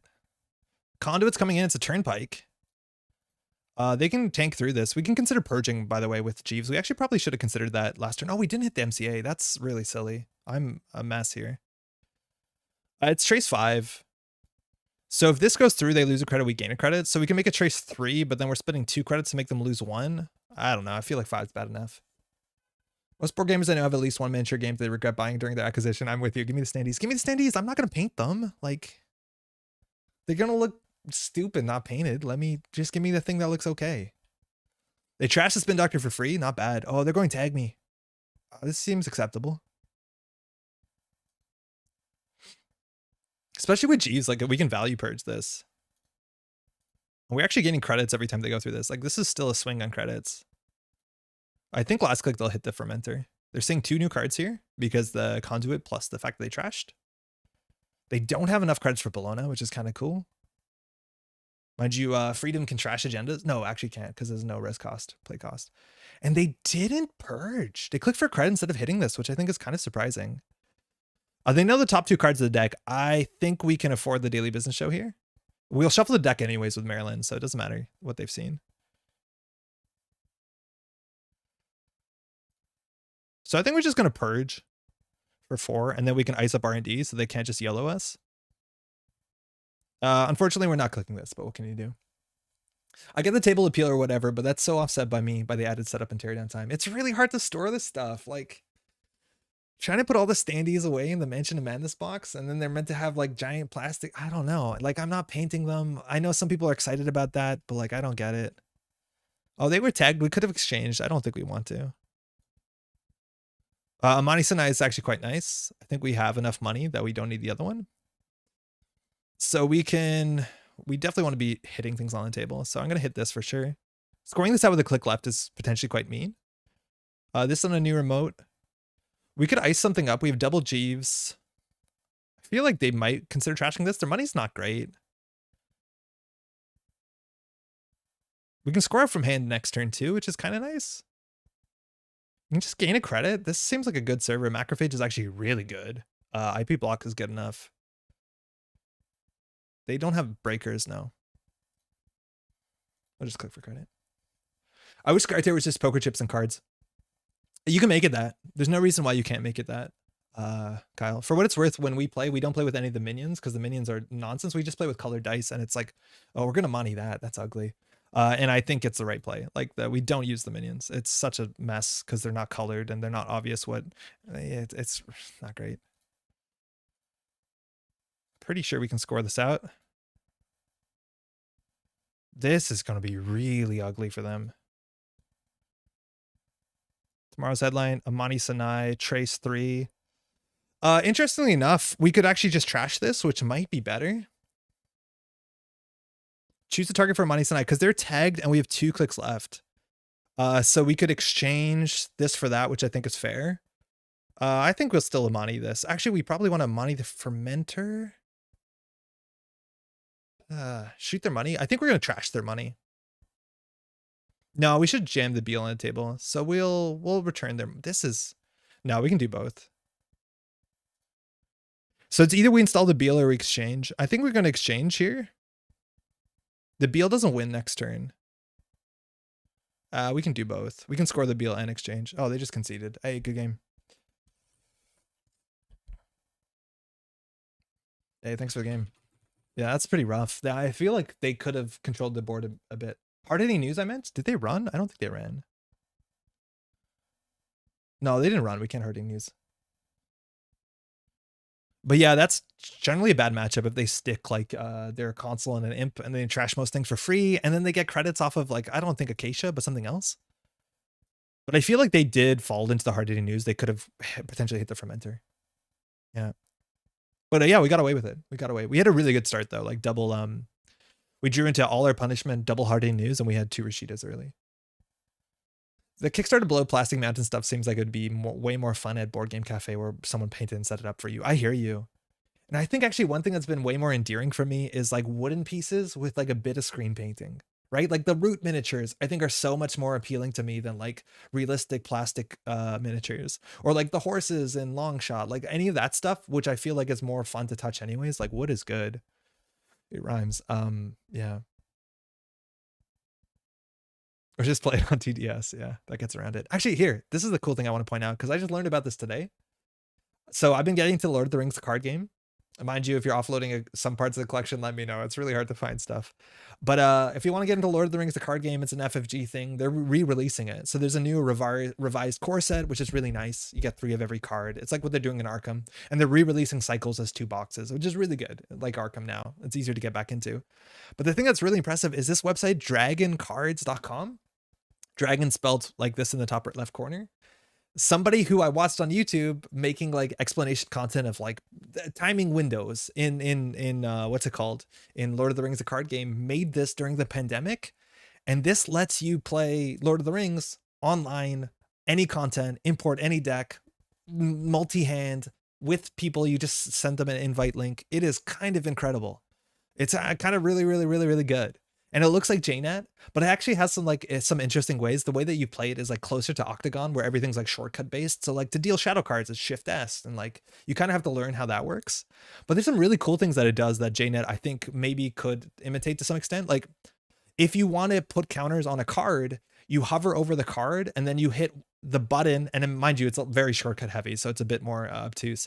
If you have your mouse on the top half of the card, it increments. On the bottom half of the card, it decrements. So the idea is that I could highlight over a card and hit 1/1, and it'll add 2 resources to the card, or like 2 power counters. That's abstractly pretty cool. It might not make sense for a game that's competitive, where like it's easier to fudge things, but for a cooperative game, I think it makes a lot of sense. Other than a solo game, if you want to play Lord of the Rings, like it's so cool. All you do is once you have an account, like you go to Rings DB, which is a DB.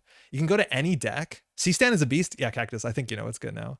You go to any deck and hit play on Dragon cards, and it just creates a lobby. So I'm gonna go private, and it creates it, and you're just playing.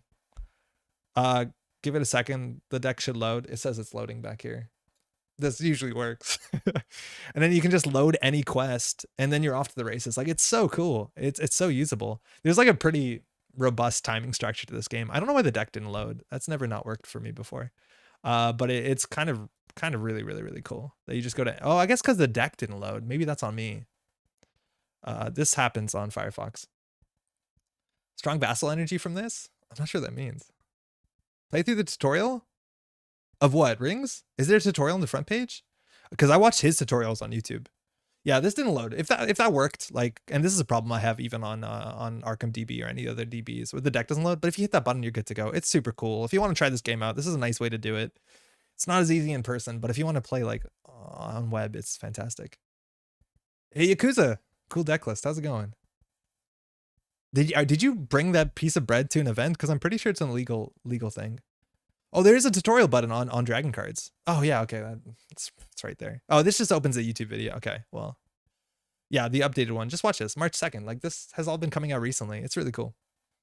Rings core set tutorial has a real beastly quest that's nearly impossible with just core. Yeah, it's kind of like Arkham. In Arkham Horror, the last quest in the core set is very, very difficult, if not impossible, to get a great ending, which kind of just teaches you a bit about the games. But the core set of this game is the same way. Like, the second quest, pretty hard. Third quest, I don't think it's easily possible with just the core set. So take that as you will.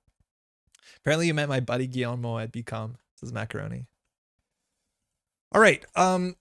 Anyways, there's some Nisei news real quick too. Nisei posted a bunch of news. Saw a small bit. You liking the bread? And yes, I brought it to the BCom event and won me the entire thing. Oh, I knew you brought it, but did you bring the piece of, you brought the bread? Like the actual laser cut bread? This is what I'm interested in. I played the deck. So far, it's been going good. We played 2 decks. One was a deep dive deck that faltered a bit on economy. The other one was we just played a freedom deck that also I think fell apart a bit. Oh no. I think it's cool. We played against it, and I feel like this deck could be eaten apart by deep dive if you don't like proactively score. But I've been hearing you just been jamming on table, which I think is the right thing to do in that matchup. If people are just like, I'm gonna just run the 3 central servers.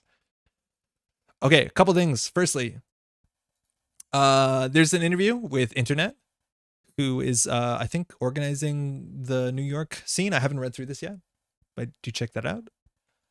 Other stuff, this thing announcing the Circuit Breaker Invitational. So Nisei talked about this a bit earlier, basically saying that if you did well at the, what are they called, the events? There's like that event structure that they just the circuit openers, excuse me, this closed on the 10th, so you can no longer order a circuit opener pack.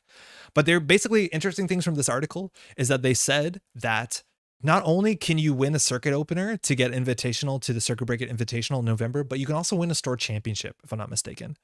They talked a bit about there's an entry fee, what qualifies. There basically has to be at least 8 people at the event. You can get 2 invitations if there are 24 or more participants. You want to read through this, but basically there's just another track to get involved into the Circuit Breaker Invitational later this year, which is pretty cool.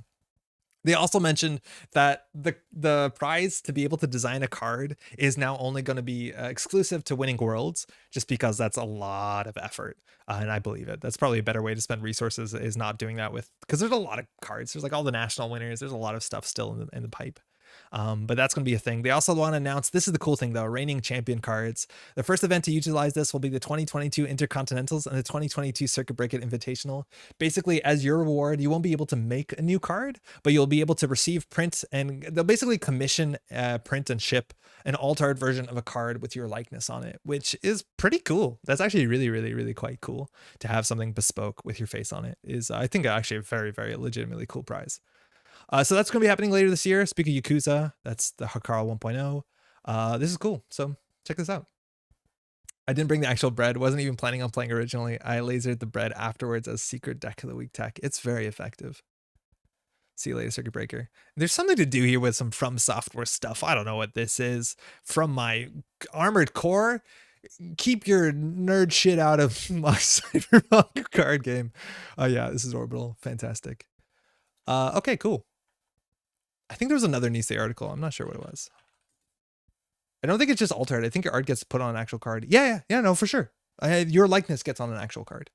Oh, we talked about this a bit the other day, but yeah, Nisei will be at PAX East and at the UKGE, which is in June. PAX East is the end of April. Ashton Spiel, PAX Oss, PAX Unplugged, question mark. So there's gonna be a lot more Nisei stuff if you're at any of these events.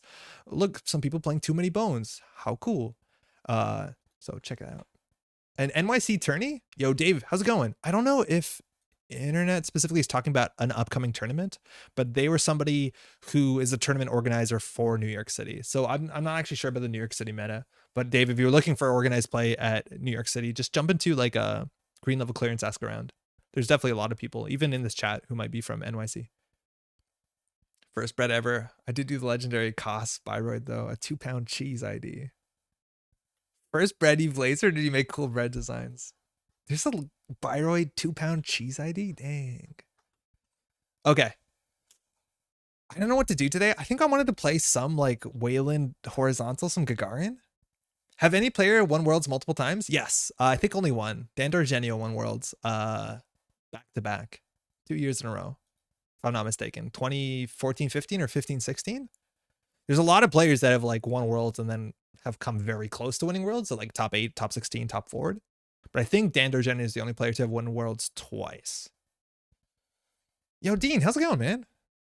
Yeah, but there's a lot of other times. Like, I'm gonna forget, but Nimanaya almost won more than once. Was in the finals 2 years, I think, after that, if I'm not mistaken. No, in the final, in the top cut the year after, definitely, and probably after that. Chillin', hope you're well. Top 4, yeah, he did really well. He top 4 the next year, if I'm not mistaken. Time to hide my butlers.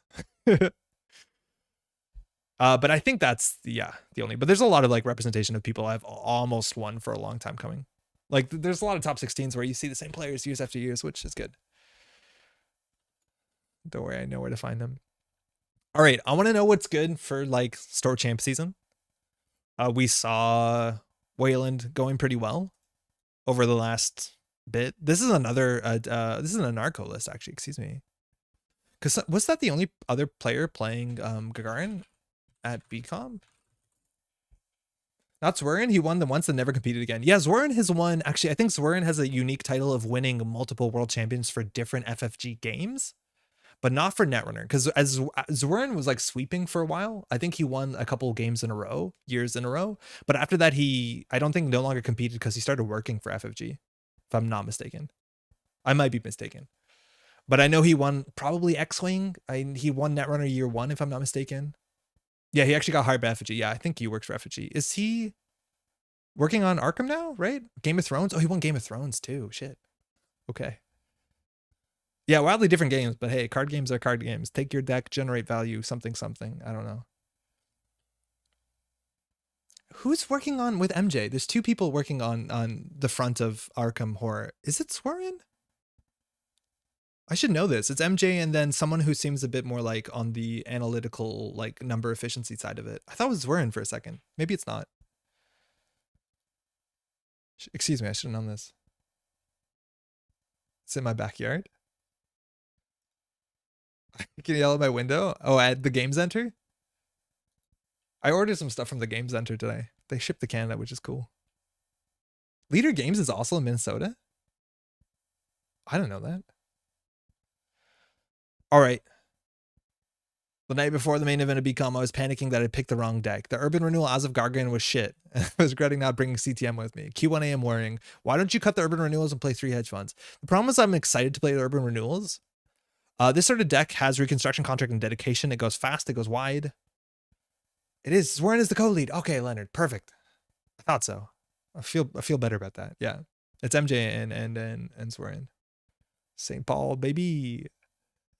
Few agendas. The idea is that we can fast advance out these as of protocols. Classically, when we play Urban Renewals, we had the ability to like do 4 meat damage and then hopefully do 2 more meat damage.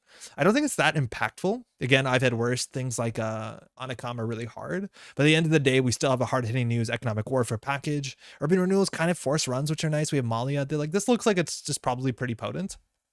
The lists from Worlds were kind of similar to this. They're obviously before Oz of Protocol came out. I know the winning list, or second winning list, excuse me, had a Roto Turret instead of the Magnet. Was it the winning list? Which apparently was pretty shit. But this definitely is going to have some teeth. I don't know if this is a fun list people are going to like playing against, but we've already been spamming 12 servers today. What's going to stop us from 12 more? Hedge funds also as a thing in like wide decks has been something that's been on and off. I think the biggest time that we saw hedge funds enter controlling the message, when that was like a really it's not that it still isn't a top tier deck back in the day when it first came out, is that hedge funds kind of came in as a response to specifically mining accident, a card that forced the corporation as soon as turn 1 to basically pay 5 credits or take a bad publicity. And giving a bad publicity to a corp that has a lot of assets, let alone the controlling the message traces on ice and their ability themselves, is a huge amount of value. So decks that ran 3 mining accident and maybe even played Valencia with 1 bad publicity. This is a really big deal and a really nice way to punish these sort of decks. So a lot of those decks started playing hedge fund again. And hedge fund is obviously a very ubiquitous card, but there are some decks like acid decks that would rather put things on the table that generate more value than the burst 4 credits. Now, the burst 4 credits is still very useful. It's a surprise sometimes. It allows you to get your credits up so that you can threaten hard hitting use, because a lot of those decks, if they play like a Miss Bones turn 1 and trash everything, like you don't have a recourse. Gagarin's still back. Didn't he say when they would revisit the MWL? I think they said on the full release, right? Of Midnight Sun later this summer. Not that I'm saying they need to, but like there were some cards like Gagarin and PE that left that seemed to be like 4 worlds, but they never brought it back. Yo, Gwen, let's do this.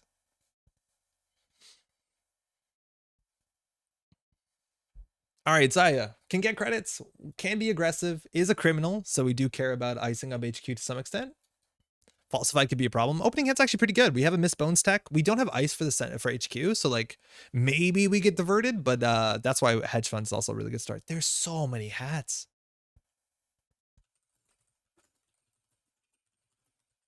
We'll keep this. Wish we had a hard hitting news. I think there's only 2 in the list, right?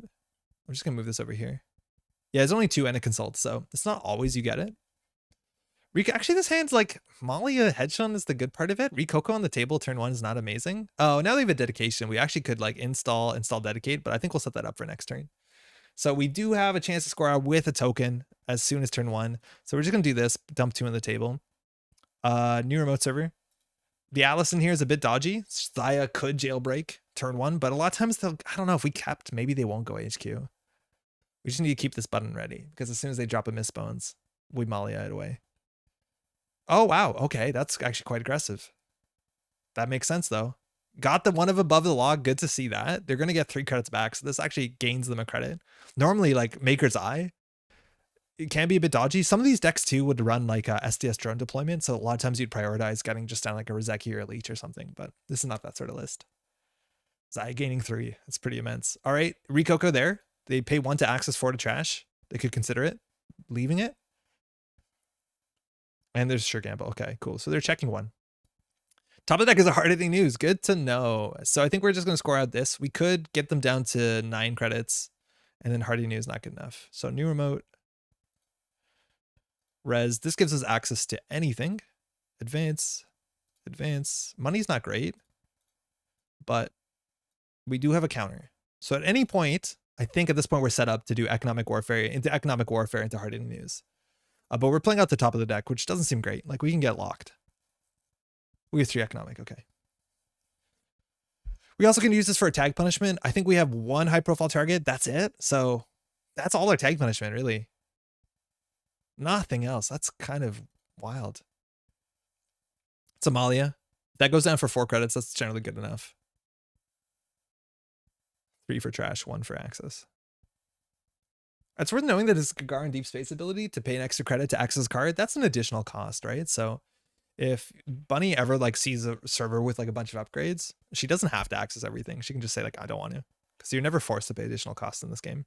Hey, Malia, they did not get Zaya bucks. We could drop her down to 5 credits. Hard hitting news, not amazing. Mouses is pretty good. Meganet. We're pretty worked to diversion here. I'm just gonna put this on HQ. We do want something on R&D. This deck has like 6 ice, maybe 5. Dang. It's a bravado. Okay. We'll res. Not great. Our money's really quite bad now. At least this net damage can be impactful. We want to hit a breaker. We hit a Bagalter. That would actually be really scary if we ran any sentries in this list, but we don't. So bring that Rototurd back on in. They also do have a tag, but 18 credits to 3. It's going to be rough. I don't know if we're going to dig out of this. The best that we can do is fast advance out of this. Do we have hostiles? No, of course not. We don't want bad publicity. But Hostile is actually, I've heard a lot of people like in these sort of decks.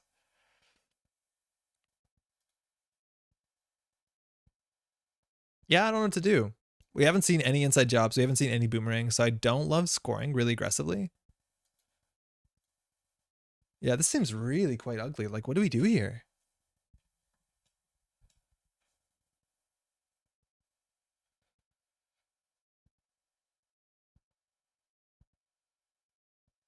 Three clicks, 16 credits. Haven't seen any jailbreaks. This is some influence. It's good to know. But we are not hitting the board. Spin Doctor Rashida, we want all that stuff to stick. I just don't know what we can put on the table that like Gwen will feel like she has to trash. All right, wow. We're letting that fire.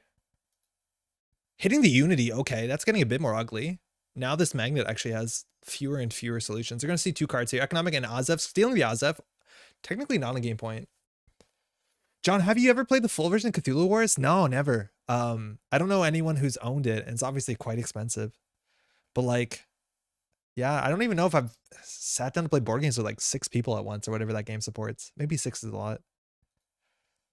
All right, that's good. We want to draw up. We want to hit things on the table to force direction.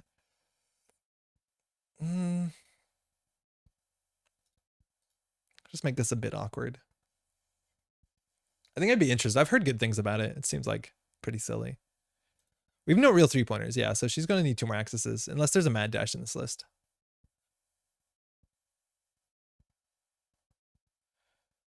Somalia. Running the second Malia, that's good. So Rashida survives. But she's been taking through this mouse list, so I don't know if HQ is safe, especially with the double access 2 credits return. Malia stays. Malia is really good for the class act. It's threatening out Miss Bones's, daily casts. There's definitely a lot of cards in there. Oh, that's actually really good. Ooh. All right, so we want to just build a credit lead. The diversion is going to come down later, sooner than later. The question is whether we want to block it, like by putting a border control on HQ, or whether we want to hedge fund. I feel like we need to not get diversioned. If we get diversioned, that's really quite bad for us. TI4 with 6 and expansion is a wonderful experience. I've also never played Twilight Imperium. I think the closest thing to it, which is nothing like it, and I'm pretty, besides it has space in it, and I'm pretty sure we're going to end up playing this weekend with family, which I'm stoked about, is Eclipse 2nd edition, which is it's a huge success in my family. But we've never had the time to play it all together at a table. We've only played on TTS. So is Phil Eklund. Games are still good.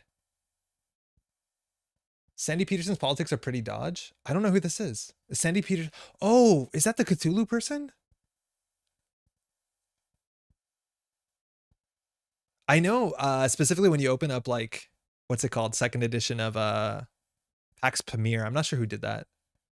There is like a Cole Worley letter about the politics of the person who originally printed that game, which the politics seemed very objectionable. This is good for us because now, well, she's actually spending credits, so we can get closer to economic warfare and to hard hitting news.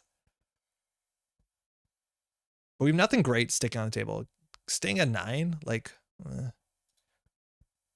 we can keep doing this. We can drag her down to 5 credits, so then she can clear 3 tags. That's probably not great. Have you played Not Alone or Vast? No. I'm not sure I know what Not Alone is. Vast? Is that like the other Cole Worley one? Or not the Cole Worley, but the artist from Root. I forget his name right now. Like the Mansions one? Oh, there's Phil Eklund for Pax. Okay, yeah. Okay, Pax is Phil Eklund, yeah. If we're going to draw 2nd click, feels awful. That was awful. We should not draw on 2nd click. You draw 1st click. Kyle Farron, yeah. Thank you, guy. Yeah, Farron. Farron's great. All right, they got some credits. This slowly takes back the Gagarin tax. We could consider rezzing this to get this shuffled back in our deck. We still have a Spin Doctor here. This is dodgy. The cool thing here is that if she accesses here, if she clicks for a credit, it's really bad. You don't want to click for credit here because then you're playing into economic warfare. Oh, wow. Okay, well, now the economic warfare fires. That was brave. They had no breakers there, so border control ends the run. Basically, the only thing they can get through is mouseless, but then they float a tag. Okay. So we hard hitting news. We have something going here.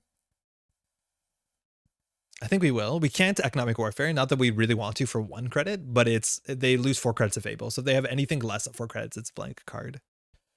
So I think we're just gonna put Rashid on the table. Click for a credit and hard hitting news.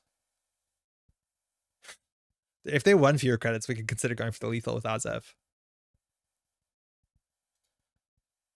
But this should do it. Vast is the asymmetric game that takes place in a cavern. Oh, okay, Scrub. I think I'm more familiar with the mansions one. That is like the spider and someone plays as the house. I know it's the same engine. With so many hats on these cards, I'm a little disappointed you didn't wear a hat on stream. I didn't know that these hats are still going to be here. Boomerang and R&D. I don't even know if I think I only have like bad baseball caps from Mines. Okay, they're going in for a single here. They can't win on a single, so I don't think we care. Could we consider popping Spin Doctor to shuffle like chaff in there? But there's no real 3-pointers, and it looks like Welsh is going to be floating 4 tags. So we should have the fast Atlas into high profile. That is Vast. Well, Vast has the Caverns one, but Vast also has the Mansion one. And I think they're different. Yeah. Just might be. We could res Rashida. Any news on Metropole bot? The AI, I've had very little time. I've been really bad this last week working on it. But I should be better next week. I've been really unproductive, embarrassingly so. But it's good that you keep my feet to some sort of fire. That's a bunch of damage. Yep. Good game. You had a really good start.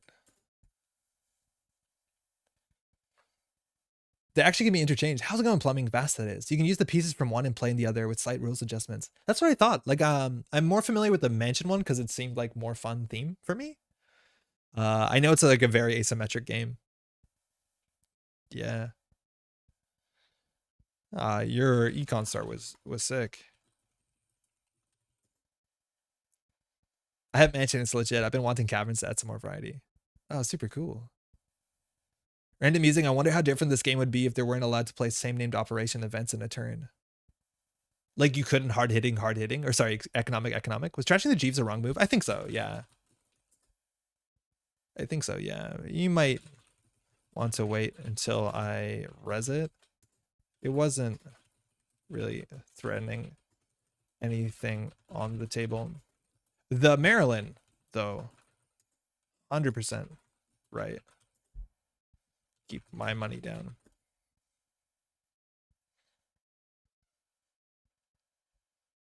Corpse can double eco or double scorch. I don't know if it actually has a big impact on the game.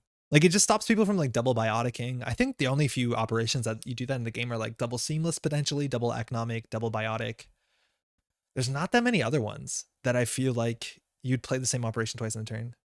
Yeah, maybe. After the Jeeves trash, maybe not. With the Atlas token, you do have to respect the combo punishment. You saw the one economic warfare, so keeping your money up was definitely important. Gonna catch you later. Want to say hi? Hey Ian, appreciate it. Econ Warfare is a problematic card. Yeah. So it depends where like you stand on this, right? Like it's like the idea is that is hard hitting news a problematic card? Yeah, probably. I think it's really bad for the game in a lot of ways for new players, because it punishes them for doing the thing they want to do. It makes it obvious if they don't have money, they lose. But it's also a very good thing for the game. Oh, they left. But like it's a very good thing for the game. It causes forks. It allows interesting plays for people who have meta knowledge that understand that this card exists. So I hear you. But overall, it adds teeth to a corporation, an entire win condition, which is fantastic. I think the biggest thing that I would love from hard hitting news, if it had the same sort of text that Complete Image does, that this is only a playable card if the corporation or the runner potentially, sorry, the other way, has 3 points of agendas in their score area. So that turn 1 hard hitting news isn't as big as a deal as, you know, scoring out. So I hear you to some extent. These cards are like very unfun and punishing and like force you to have a lot of credits, but like win conditions have to exist in this game. This one's really mean though, for sure. Maybe I'm just salty for those games where I've been doing okay until double equal or HHN wrecked me. Yeah, it's definitely tricky. For what it's worth, like even to some extent, what's it called? Not Sea Ocean Source. I keep forgetting the name. Hard hitting turning on from Eve unsuccessful runs annoys me. It's really strange that that text is on any run and not successful run. I don't know if that's meant to be flavorful. I don't know whether that was intentional or an oversight. But yeah, compared to Sea Source, which requires a successful run, it's a huge difference. It's a huge difference. I don't think it matters that often, but it would make this card less powerful. Who will tell them it's actually a Holmberg? I don't know what that means. The fact that the T has a hat, though, is pretty charming. I'm still waiting in bated breath for what Wizards of the Coast will do with the renewed Netrunner license. It's the second year, right? Like, I think it's been a year since we saw the last renewed license and nobody's done anything with it. Is your Fedora safe? On that note, apologies for bringing up Flesh and Blood. Flesh and Blood had like some pretty big news earlier this week. I don't know if y'all follow this. I haven't really been playing Flesh and Blood for a while, but it's a CCG, right? Collectible card game with boosters and like $200 cards, legendary stuff like that, right? So all that crap that comes with that, right? But they made some interesting like announcements for the Flesh and Blood 2.0. And I think one of the big things they announced is that there's no longer first edition, unlimited edition. So when a set comes out, that's it. But one of the most interesting things is that they announced that there'll be these history packs. So these boxes and booster packs that will just contain old cards, and specifically curated old cards from retired sets that are very good and very expensive because they're very good. But they're going to be printing them in white border. So, and not in foil. So they look visually awful, but hopefully they'll be affordable because people will still like, there'll still be a market for the more expensive premium pretty versions. I don't know how that's going to work out. I honestly don't know, but I think it's definitely a step in the right direction. They've also confirmed PvE and cooperative play, which I think is really important for that game because that game is super inaccessible for casual play. All right. Sunny actually can, like, you a lot of times back in the day, you thought, oh, acid spam, Sunny's not a bad matchup. But now she's like, excuse me, Sunny's a good matchup. But now I think actually she's a better matchup with like DreamNet and all the free. Is this still a random chance for the white border card? No, Thanos, the whole set is white bordered. So when you know it, everything you're going to be getting in that set is white bordered. There's no like surprises. Opening hand's good enough. The successful run thing is especially bad when you pressure remote turn 1 and bonk it in ETR. Yeah, you have to clear the tag off of like what's it called? An IP block and something. Yeah, no, I hear you. And then, yeah, Rashida also is a huge issue. And things like that, it's like turn 1 Rashida is like one of the reasons if hard hitting news wasn't alive on turn 1, maybe it'd be a bit more reasonable. I don't know. I think we'll do Spin Doctor, this, and I think we're going to hold the hedge fund. It's not likely that we'll have to like play it right here. I sometimes like looking like we have few credits so that we can actually pressure them. Don't hit the, okay, economic warfare, they know. But like I like keeping the surprise in hand because I don't think there's anything here we'd res a start a turn that we can't hedge fund before. Did we get a, oh, we'll res the Maryland. They know they need to keep their money on there on 10. We don't need to res either of these. Okay. I just meant, do you get all the cards? Oh, no. It's still booster packs. Nice try, Thanos. No. You got to give them a lot of money. Which, again, is a terrible part of that whole, the way that game works. I wish if you bought a whole set, you could. So if we install Jeeves, we could do install. We don't really have a third install here. We actually could consider like getting it above the law on the table. But I think we're going to just draw once. That's good to have. A bit harder when she has 2 link. And she's going to play a bit defensively with the economic warfare on the table. And we can do new remote. We can still keep the hedge fund. We're not really pressured to play it right now. Butler, install 3, go. I didn't know what 3 to install, Jakuza. I was considering it, but maybe installing the above the law there was correct. The fact that we did this to our hand means we might not be able to Butler, but we do have the Rashida, so we might be able to Butler, actually. So even though cheaper version is still a variable cost, yes, but I would recommend Thanos to buy singles if you ever want to like get into anything like Flesh and Blood. Like don't buy packs to find cards, like buy singles. The idea is that with the white border cards, the singles should be substantially cheaper. We are friends on Steam, not sure for which game, maybe from the playing Dive Kick. Oh, cool. Oh, this deck does have bankers? I didn't realize that. We are kind of flooded. We do have a Spin Doctor though. So here we can do the Butler into triple install for sure. Getting down to second Jeeves is okay. They have 9 credits. This Hopper will probably peel out for 3.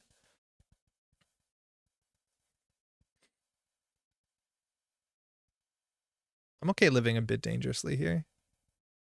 Oh, we get a click back. I don't want a hedge fund. I want to throw out some cards. Let's text on nothing else. John, I disagree with that actually pretty heavily. Flesh and Blood uses Blitz as like their welcome to the game format. It's a game, it's a format where you have a smaller deck and you play with half the life points. I think Blitz is a terrible game format for new players. Like just straight terrible. Oh, we have to respect Paul up here. We will. It's way too aggressive. Yeah, a lot of the fundamentals of the game, like pitch stacking, stuff like that. I'm gonna go ahead and remove this just so we don't lose to Paul up. A lot of the interesting parts of the game where you can take a full turn of damage to set up a 5-card hand. Like none of that. It's like a thing in Blitz. I really dislike Blitz as a format. Oh, it's a white hat. That's fine. I think that's totally fine. Basically got to see your hand and shuffle away 2 of those cards so they can make sure we don't have a hard-hitting economic and they can strand the global food in there. That's fine with us. But yeah, Blitz I think is a really bad format, especially if you go competitively to play, because there's Blitz decks that will kill you on turn 1. Like Blitz is not fun. Yeah, they shuffled those back in. That's fine. So we'll res this. And that's all we need to res. So we just quad advance this, which means we get one of those pieces back whenever we want. So they still have to respect an economic warfare. We did top deck the hard hitting, which is nice. They have 11 credits. We scored on the table. We have a counter. This allows us at instant speed to pull a card. Next stop, Infinity. We're just cleaning up for credits. Again, it's difficult for them to put down like a Rashid or something. Oh, they're actually running. So this is 3 credits. They'll be down to 10. It's still not a perfect, like we could hard hitting down to 6. Not great. But the Malia does some work. We'll shuffle. Okay. Turn 4, no drip for Sunny. It's looking bad, yeah. Rizeki's, the issue is like if they go for data folding or daily cast, like the Malia does some work. They have no DreamNet and no Jackson Claire, which is obviously quite a good combo. This is a bit ugly. They know we have a food in hand. Oh, they also know we have an above the law, so I don't love putting stuff on the table.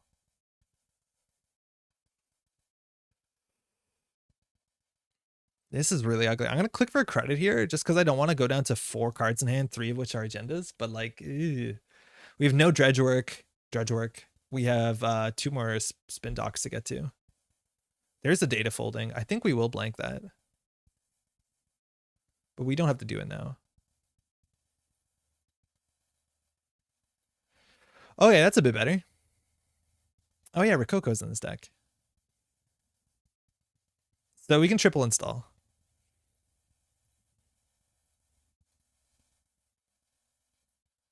From here, we can hedge fund. Honestly, I don't know if we blank this. I think we'd get more value blanking a Miss Bones. Does Sunny run Miss Bones? Because I don't love blanking the data folding. It's still credit negative at this point. Obviously, like the best time to res it would be now, but like I'd be more interested in blanking a DreamNet. Oh, it's non-virtual. We can't blank it anyways. Never mind. It is virtual, excuse me. So no, not even a question. So we can't even blank DreamNet, which is virtual. You cannot put virtual things on your shoulders. This is wild game 3, draw 2. Okay, they're not running. Not that we had iced exposed, but you could still choose that option, I'm pretty sure. Okay. This is good for us. Wall to wall above the law. We can score the above the law that will trash DreamNet. We will have 6 cards in hand, so we can do triple advance, install 1. I think we'll res this. We might draw a card, but we are rolling a bit. Oh, we only get 1 of them. Shit, I forgot about that. We should definitely got the credit. We had no interest in drawing a card there. I thought we'd do all 3, but of course, if you have more than 1 asset res, that does not do what you want it to do. So we misplayed there pretty substantially. We'll trash the new one so they get no value from it. Lol. I think we'll ISO HQ. Forces them to get something before they deep dive us. And at this point, if we pull, I want to get rid of the hedge fund. We don't need the money, but we can pull a Rococo from hand. Dedication. Reconstruction contract. And then we actually have a combo here. We can fast advance out. Especially if we get a Rococo to stick on the table. So I think we will draw a card just because we want to find Rococo. We did. So we can install. If it stays a turn, we can score out of food. These are 2 events operations, excuse me, playing the same turn. Otherwise, we can score out an Azef from hand. We'd have to trash the thing, which isn't too big of a cost. That would put us on a game point, but we don't have a 2-1. That actually might be fine too, because we could do 1, 2, 3, and then next turn we could pull. Well, we need to draw a 3-2.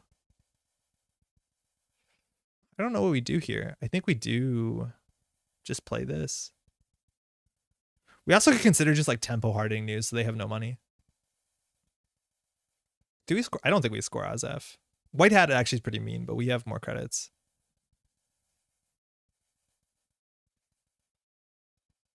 We'd have to boost to 13? No, that seems terrible.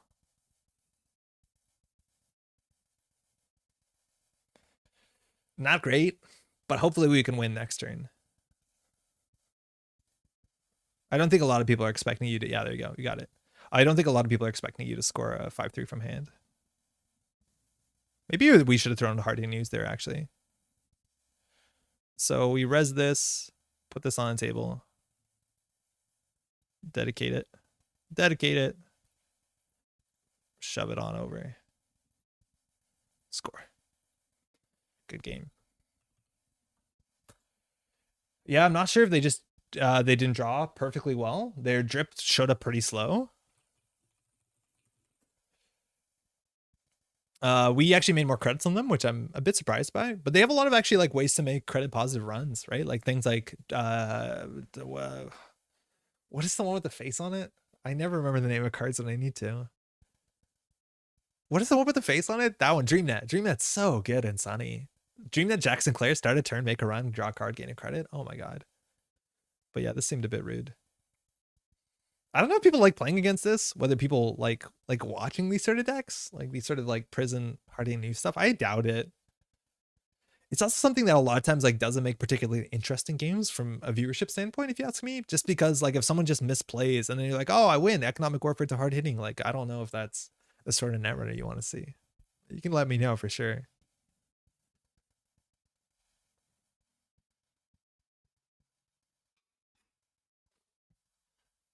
I don't know how different this is from the world's lists. I think those did have they obviously didn't have as of. They did have what's it called? The kill package from Urban Renewal. Scrub says I like it. Oh, that's good to hear. Hey Nero, good night all. Yeah. Enjoy your evening. Thanks for dropping by. Good night. Yeah, I don't know too. This is another like question. It's like we have our store championship in 2 weeks. And there's gonna be a lot of players. Oh, hey Chris. We have a lot of players who might be new to standard, right? So I don't know like whether that means you should play some of the nicer stuff or whether you should like take it easy. Like whether you should try an economic warfare, something on turn 1. Okay, Steve, a lot of events, a lot of reasons to ice up HQ. I love playing Gag, so I'm enjoying it. Oh, cool, okay. I want to see Scorch. Graham, we can't do that one, unfortunately. It gives the insights on what you can face in tournaments. Yeah, it does. Thanks, you too. All right, opening hand, don't love it. We only have 5 ice, so mulliganing to ice is like kind of a tall ask. There's quite a good reason to ice up HQ against Steve.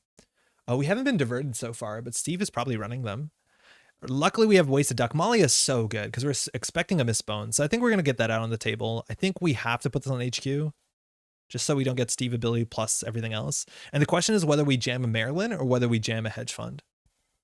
We can still like Molly. Yeah, I think we'll do this because we can still res. The problem is if we force to res the border control, like we're not hedge funding. So maybe the hedge fund was right here. But I do like the Molly 9 out of 10 times just because of misbones being so prevalent. And it's a card you mulligan into in Steve or in criminal in general. And they Chris did mull. Misbones, mind you, is a 2 credit install. They give you 12 credits for installing trashing installed cards. So 10 credits of benefit. It doesn't let you deal with the Gagarin Deep Space tax, but if you're saving 4 credits or 3 credits, whatever, trashing stuff, so be it. He's going to trash that. There's no way he's not going to trash that. This deck probably has like 10 to 12 resources, all of them quite good. It's just the risk here, like, oh wow, not we're trashing it. It's like whether or not we have economic warfare. I think the one thing you want to trash here on turn 1 is Rashida or Bankers. I wonder if maybe you trash this. Maybe that's a good reason not to play hedge fund because that looks more attractive, right? Okay. So double hedge fund is a really good pressure because now there's like a really easy Steve Cambridge trigger.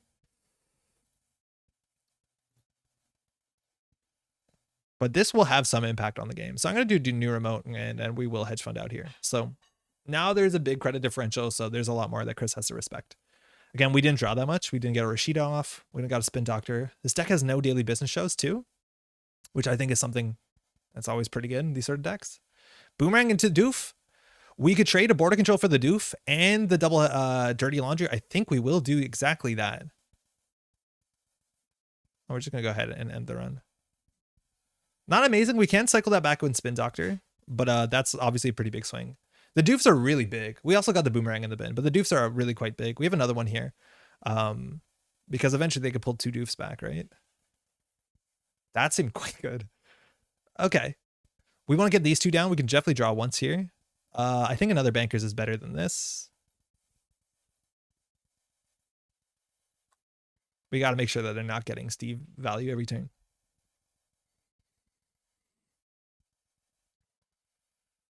I don't know if there's questions about the NYC meta, but Chris plays from NYC. Falsified? Guessing asset? I guess we'll... Oh, they know it's Amalia. Okay. And it's a Rizeki.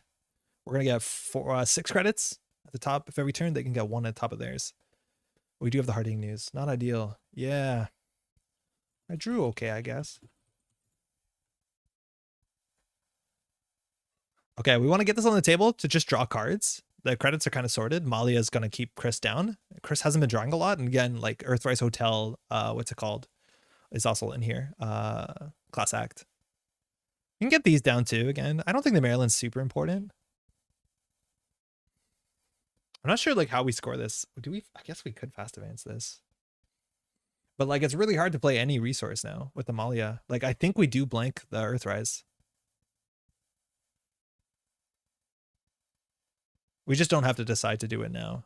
I'll draw a card. Okay, we can start scoring out this. We love to have a Jeeves. We could pop the Spin Doctor to draw 2. I think we will. This and I think the Maryland's better. Okay.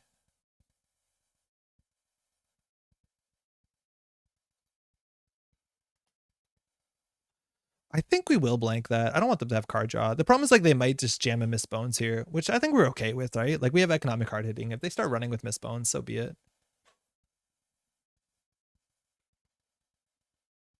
At this point, I don't think they can run, right? So we get this Ozef pretty easily. Mutual favor for Paperclip, they're going to throw that out. That makes a lot of sense. They know what we have on HQ. Realize I played against you with a startup deck? No way. So I just went back and watched the game through to edit the deck based on what you're scared of me playing. That's perfect. I actually didn't even realize you were on startup. That's really cool. We'll get an advancement with, no, we'll get a credit with wall to wall. We just want to score this out. I wish we had a Jeeves. I just don't want to overdraw. Actually, we will. Yeah, we'll draw anyways. And it looks like they're on a deep dive deck, actually.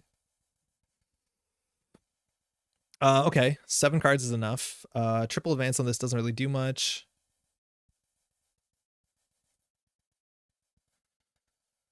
This is a bit ugly, honestly.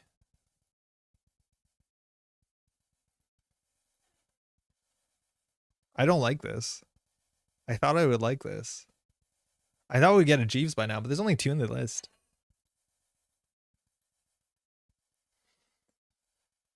We're just understanding that they cannot afford to run at this point. Oh, just kidding, they're running. They have a paperclip in the bin. We might as well res the border control. Obviously keeps them out. They can't break this. We get a credit back. You're a monster. I don't know what you're talking about. They're jailbreaking here. They have 7 credits. We have the punishment in hand. The problem is that we can't score out and do the punishment. But they're seeing 2 cards. Trash Rashida off the top. I wonder if they'll check one of these. There's a chance. They've already risked it. 7 credits is nice because we can hard hitting them down to 1. We're going to gain a credit here. They saw this. So we're going to give them it for sure. So we want to do one thing and then hard hitting. I don't know what one thing we have is. We also don't have the punishment. Like we really want a Jeeves here. We actually probably should have drawn a card because crediting here is pretty bad. This is not value hard hitting news. This is a terrifying hard hitting news for them.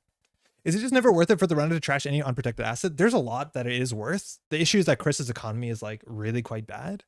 At this point, he could consider it. There's certain ones that are like really quite important. Oh, that's good. But like, we don't have our tag punishment now, so I think Chris is just going to try and gun it.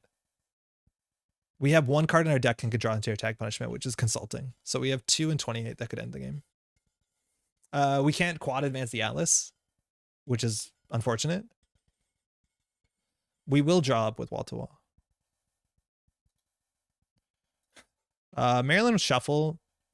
Yeah, that's fine. In some cases, it might not be right to shuffle because we know they access 2 non-cards to trash. So the chance of there being a consulting or meat damage card is more likely. I think it actually is. We don't want to shuffle here.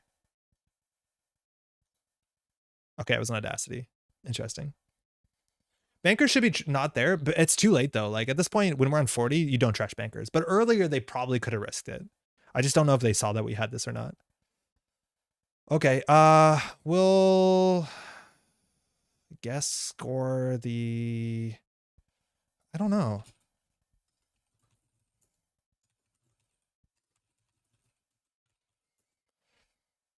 Yo, Aaron, how's it going? Happy long weekend, hopefully. I saw you playing in the JNet lobby right now. Okay. We can score the Yaza. We have to trash a card, which is, again, a bit ugly. I don't think we mind trashing the Spin Doctor, honestly. Yeah, we will. Let's just see what 2 meat damage does. I just wish we had a Jeeves so we could actually do something. This draws cards. I like that. Second Malia. Now I'll trash the Spin Doctor. It's wild how that's the right choice, isn't it? So we got him his bones and an Amina, which they're not really affording to. Icing up this might have been okay. Audacity. I think that economic warfare is probably it. Also, birthday weekend. Hey, what are you doing? You got any cool celebration planned? Happy birthday, by the way. Okay, they lost the tag there. Going down to 1. That's fine. Runner needs to kill banks as soon as they appeared. Yes, probably. They need to risk it a bit. We're just going to start scoring off the table. Draw a card now here is less good. We really need the Jeeves like a year ago. Okay, that's a dead card. We'll just score the Atlas. I wish we actually could consider like advancing this and just putting a border control in front of it. And like trying to get the counter, because the counter on this is obviously quite powerful. But Chris is still so far behind that if he interacts, like we still have a second hard hitting news and an economic if we need it. We're going in. We're risking it here. It's my niece's birthday on account of her being born right today. Ooh. Congrats. They're checking stuff, paying credits. That's fair. We have been just sneaking agendas out. It's just Amalia. They paid a credit for that privilege. And they have to discard a card here. Happy birthday to your niece. Congrats to all y'all.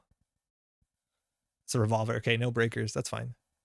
Do we draw a card? What are we drawing into? I guess tag punishment? Jeeves is nice. That's something we wanted. We can fast advance the Azef out. I think we want to just draw another dedication score out of food once we get to it. So we'll put that there. We'll put this on R&D and then just throw a book. 4 tags go. A cool celebration plan is to ride the subway and breathe in everyone's coughs. Yo, the TTC is a lovely way to celebrate. Inside job. We're going to HQ here. We could eat this here, but then they just run back. I'm okay with this. There's 1 Azef in there. They see 1 card. They do get their ability. Now I can finally be the cool uncle. I feel like the uncling is like the part of having kids that I'd be more excited about than actually having kids. The doof play set the game. The doof play was disgusting. Like we got really lucky that was a border control. You'll have a jailbreak. Yeah, the doof play was such a big swing. Like if that was any other ice, it's a totally different game. Okay. Things where we can win. There's a couple wins here. There's a couple cards, so we'll definitely draw it with this. That's neither of them. Those are neither of the cards that will let us win.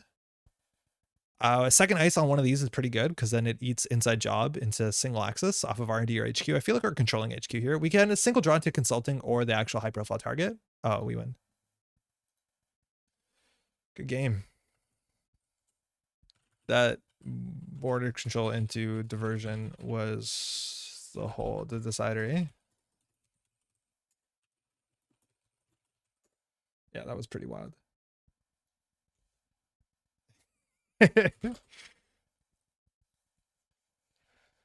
Hey, you too. Always a pleasure.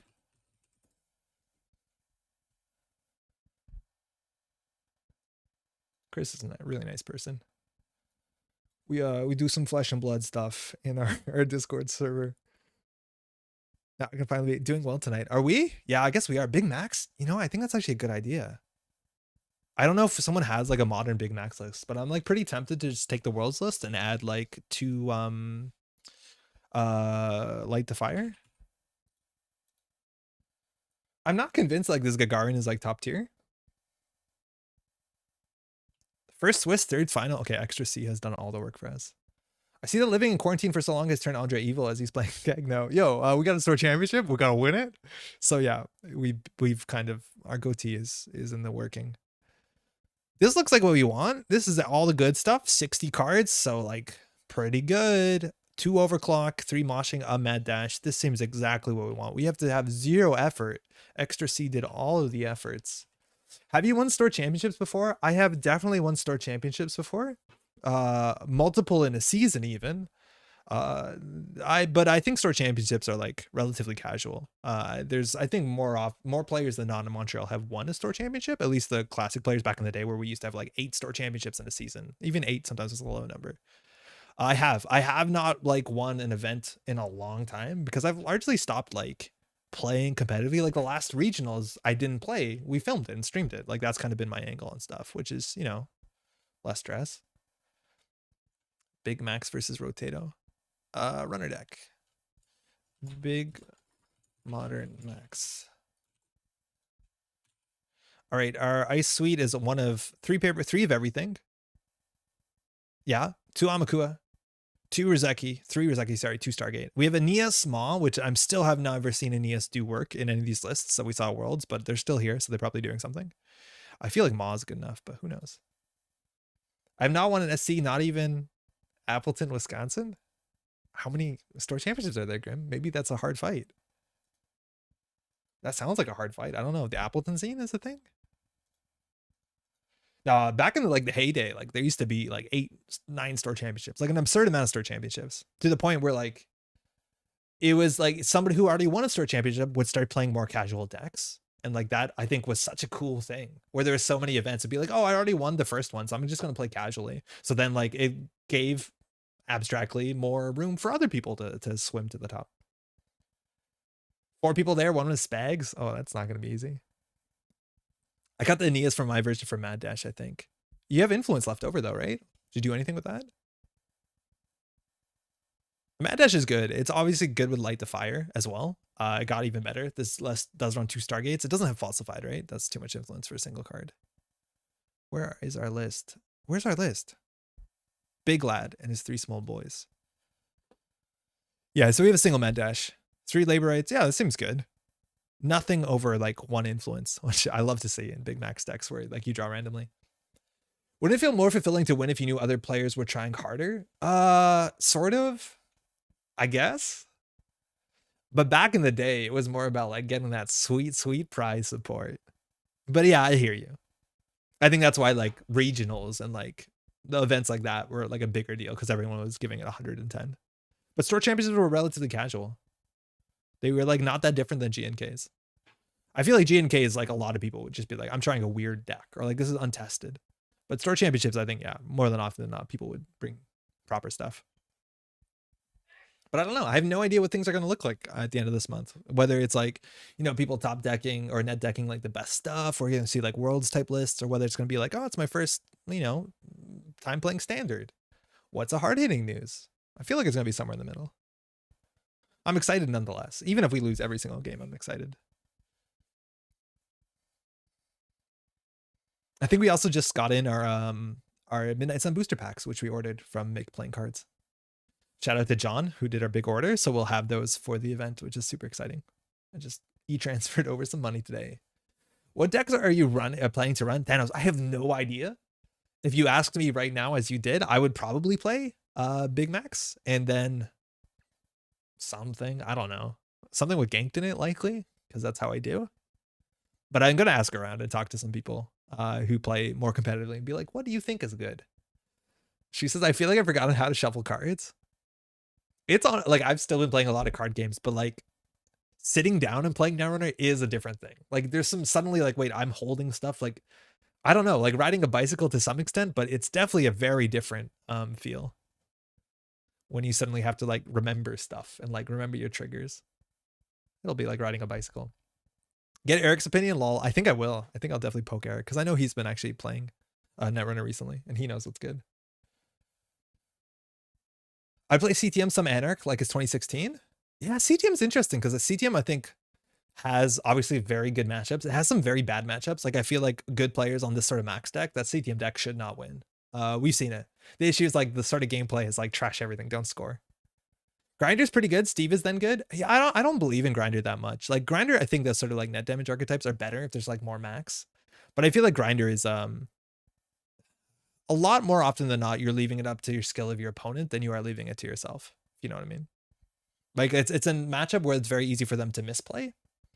But if they're teched for it, like it can be a nightmare. I'm also not excited to play Grinder. I don't want to play Grinder at a Store Championship. I don't think a lot of people are going to have fun. If this is like the first time people are coming out to play Netrunner, like their first standard event or their first Montreal meta event, we've seen like people be excited on Facebook and sign up that we've, you know, maybe not met before. I don't know if I want to be like, here's my PE deck. Well, not PE. I don't think it's obnoxious, but like, here's my Polana deck that has no scoring plan besides, you know, the sort of decks we played on this channel before. But again, on that note, I have no way to read a meta, so maybe everyone's going to play that. Asmari's back too? Is it? No, is it? Is Asmari legal again? I guess it is. Asmari's back, like GameNet is back, Acme, all these things I don't think I'll have fun playing against. How many hippos do we have? 3. Fantastic. Sign me up. Yeah, I forgot they legalized Asmari. That didn't have a huge impact at Worlds, did it? I totally forgot about that. That's like the startup thing. It's like, oh, go to startup event. And then you play against like 4 game nets and you're like, wait, I don't like this. Let me off this ride. But I feel like game nets even more is less fun to me than Asmari. Is changing to standard, is it worth changing my Corroders to paper clips? 100% Gwen, especially if you're not spending influence on it. Yes, by a mile. Yes, there's like no ice in the game that paperclip isn't cheaper to break than Corroder by a large margin. And the fact that you don't have to pay a click to install it, you just discard it, that saves you a click, which is worth money too. So all in all, yes, good. It does allow your opponent the ability to like play you by arc lockdowning and stuff like that. But yeah, that's just gonna happen, I guess. If you're really scared, install it. Hey. Thanks, you too. All right, this is Reality Plus. I don't have a lot of experience playing against Reality Plus. Our opening hand isn't amazing. A labor rights is something you want during the game, but I would love to have like just a liberated account, something that gives, you know, more money than this. I think Acme's not good now because of Light the Fire. Oh, that's a good point. Yeah, scoring in a remote server is a bit harder in Glacier decks. I played Asmari the Worlds is the biggest impact. I think I was top 5 Asmari. Only Worlds I played as with Mopus. Oh, no way. Well done, eh? All right, that is a remote server. I've had worse. Paperclip in the bin already. Like, again, with Max, it's cheating, but getting access to Paperclip already without having to do anything seems pretty good. I don't know what server 1 is. I'm kind of scared, but I don't know what this could possibly be. Lots of tagging ice. Oh, no doubt. I feel like we just want to establish an economy. Like, Deuce's Wild for clearing tags is much better in this matchup, I reckon. But we don't have a strong economy open. I think we'll moshing. This might be a bit much. Okay, actually not too bad. So if we install this, we'll be at, okay, no, we want to get these 2 down for sure. 3, 4, 5. That means we'll be next turn on 3, 4, 5, 6 credits so that we actually can liberate it. The other option is liberated, hit this, and then, yeah, probably fine just to hit daily cast here. Might be on GFI EOI plane. I believe it. In any server, is it just Beal or no Beal, not a defensive plan? No, I don't think you install Beal naked. I think if anything, it's like an early news team or like a prize sec or some nonsense. But this deck, I don't have a good read on. Like, I don't know what this is. Oh, it was a daily quest. That seems like a huge liability. Okay, I think we do gamble run here. We can always clear the tag clicklessly, but like now we're forcing them to spend money. Daily quest is a wild hit there. And then if we get a tag, we just deuces it away. So I don't mind. Actually, we probably should have just liberated instead of playing the hedge fund there. It's a mouseless? Okay. No. They're going to get 2 credits on this. 3 credits, actually. That's a cool ice inclusion. Hitter Deuce is wild. That's obnoxious, but that's fine. So we'd want to clear the tag there with deuces if we could. We're at 6 credits. If we install this, we go down to 4, which means we can get hard hitting news real bad. I don't know what server 2 is. Might just be Rashida. We could check it. This is the first time. I don't know what the blowout here is. I'm just going to play it a bit safe. This could be like a wild blowout if I can't read them. My main issue is the influence squeeze. Is it better to have 2x paperclip and only 2x Rizeki, or have 1x paperclip, 1 Corrodor, and 3 Rizeki? It depends on the list, Gwen. Like if you have a list like Criminal that can find their breakers with mutual favor, most of those lists only run 1 Fractor and then have like backup as Amakua and Boomerang. Like that's fine. I would not play a Corroder and a Paperclip if I'm spending influence. On Shaper, again, if you're spending influence on Shaper, you have self-modifying code, not an issue. If you're playing Criminal, you have mutual favor, and Amakua Boomerang, not an issue. Inside job. So I would not play both. I would definitely have Rozekis, which are more important that you draw consistently in the early game, and have ways to find your breaker. Having to use Black Orchestra is the suckiness thing about this deck. Yeah, ideally we trash this with something else. I don't know what this is again. I still don't know. This looks like it's an agenda. Seamless recurse, seamless lose. I suppose what I meant is just you never advance defensive stuff. It's just as bad as it was with Princess Space Kitty Current. Yeah, I hear you about that. Never advance seems okay. All right, well, we got to figure out what to do. That seems good. We just want to find a win condition, and Amaku would be good. Hey, nice hat, little buddy. I'll get some click down. And then we just want to get, you know, obviously IP block is going to be an issue for us, but with the Amakua down, eventually we'll break this, not with Black Orchestra. Our bin, got to keep track of this. Maybe move our face. That's a spin doctor in the remote. Good to know. We have lost, we want to count the labor rights. We have access to all our breakers abstractly. No hippos lost so far. All right, defensive upgrades. Nope. That might just be a snare. I have no read on this deck. It might just be a snare. And it looks like a defensive upgrade. Okay, we lost a Maw. We lost a Maz. So that's a thing. I think we could, like, I want to get Amakua down. IP block is really annoying if we hit on HQ, but let's just charge. They ran a bunch. Sorry, they just drew a bunch. Let's see if they res here. They want to score out, so they need some amount of credits. That's a border control. That's, in theory, we could go through here. Yeah, whatever. We can bounce back. It stops them from getting credits. Mossilus. It's an NGO front. If we trash that, they don't have it, but we don't get Amakua counters. So now we don't have to worry about hard-hitting news, realistically. I'm going to run Archives once. It might force the Spin Doctor. I don't think it will, right? Because that's a card they installed over. But it was another daily quest. That's wild. I just want to get enough Amakua counters that we don't have to... We can start going through that. Border control, mouseless out of faction are a lot of influence. Yeah, that's actually a good point.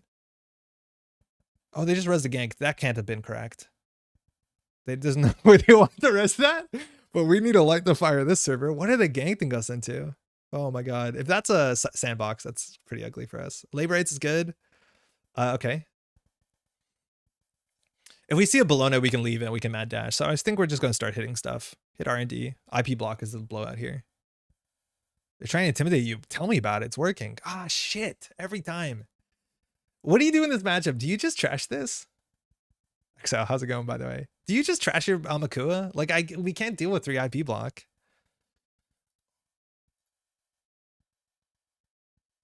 I think we have to trash it. There's no way we don't. NGO front. Oh, little buddy. You were so strong. You were the chosen one. Okay, that's something. We're not going to have a lot of triggers unless we go through this for 2, which I think we will. So we'll just hit this. So we'll obviously remove the tag. If they score a sandbox and purge Amakua, like that obviously seals the deal. What? Never seen that. That's a good time to get that down. Okay, we just hippo this thing, right? So it's when first time we play a run event or an icebreaker, we get a tag and they get 2 credits or 2 card draw. That's sick. Again, not played very often, but that's sick. With 2 credits, I think we just hippo. We just charge.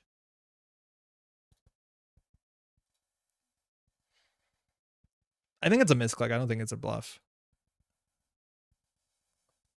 But it is intimidating.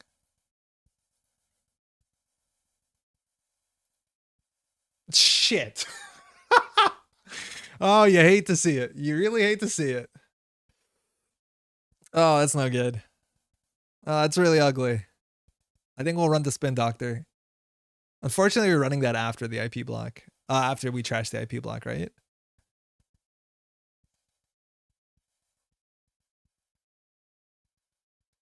Ah, they played us. We could get hard any news here and actually be really bad. I think we misplayed this quite poorly. We trashed 2 NGOs.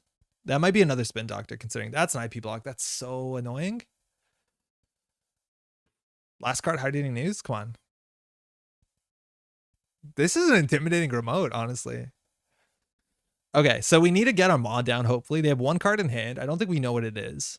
We run HQ pretty cheaply. The problem is the IP block by a mile. Like, that is really, really quite ugly. But we want to overinstall this. The issue is that every time that we play run events like Overclock or Mad Dash, we take a tag, which is quite bad. We lost a Rebirth, which is not great. The Genesee's really good. Hurts you if you light the fire the remote. No, light the fire is not a run event. You can do it. Mad Dash, it does hurt, but light the fire is a sabotage resource. Let's go. It's good enough. It's only an icebreaker, right? So I think we actually trash this. I think we do trash this. We can draw once more. That's good. I'll just install a corn. Get that in the bin. Okay. Whoa. That's a fly on the wall. Okay, that's actually scary. That gains them what? We get a credit though. They gain 2 credits, so not too bad. We do have a tag to actually clear. Okay. This means that they're probably on exchange or something, single tag punishment that's relevant. We can run R&D here. I think maybe we want to clear the tag first to protect from Kitty. I think we want to moshing away some stuff. But this is bad. If we don't draw our Stargates fast, like this is pretty rough. I think we do need a moshing. This is our last Maw. But we don't have the economy to really sustain it. I think we have to trash the Overclock for sure. And the labor rights, we have one more in the deck. Do you moshing? Thinking. I'm not sure if we moshing away. What if they do if you float tags? I don't know. Like I'm expecting like that Wayland thing that trashes cards. Like something wild. I think exchange of information makes a lot of sense. I want to keep the Hippo for sure. I want to keep the Maw, I think. I'm considering keeping the labor rights. We have one more, but if we whiff the last labor rights, we're done. Yeah, Retribution. I'm not sure whether it's worth doing it. MD, Overclock, and Maw. It's our last Maw, though. It's just, yeah, I don't know if the Maw's that necessary. This is the question. I don't know which one. If we lose the labor rights, though, like, we lose the game. Normal 2-pointers makes EUI feel less likely. I have no doubt they're on Bologna. You need a really good reason not to run Bologna. All right, we'll clear the tag, and we just installed these two. So we're making 4 credits at the top of the turn. Their economy is not great. We still haven't seen a lot of the tagging dice we expect. Like, we need to light the fire like a year ago. Oh, that's good. That helps. This deck is the Psycho Big Deal. I'm like, I can't read anything. I feel like they're just going to score out behind a mouseless and we're not going to be able to do anything about it. Like, that's my worry.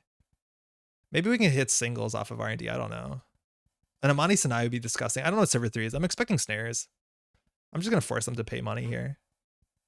The one card in hand could be a scene. Oh, wow. It's not an IP block. Oh, I feel silly. Oh, that's really ugly. At least we have a click left. Man, that's a really good ice. We struggled to break with that, and they gain 3 credits. At least we gain our pad tap.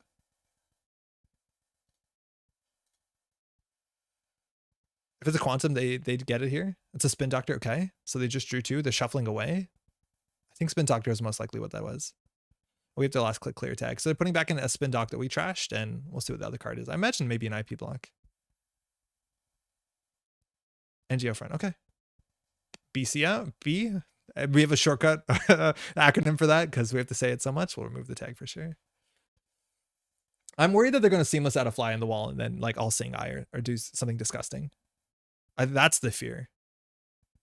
Okay. That at least they're spending a lot of credits to do very little for the board state. We're getting pad tap credits. Like this is not too bad.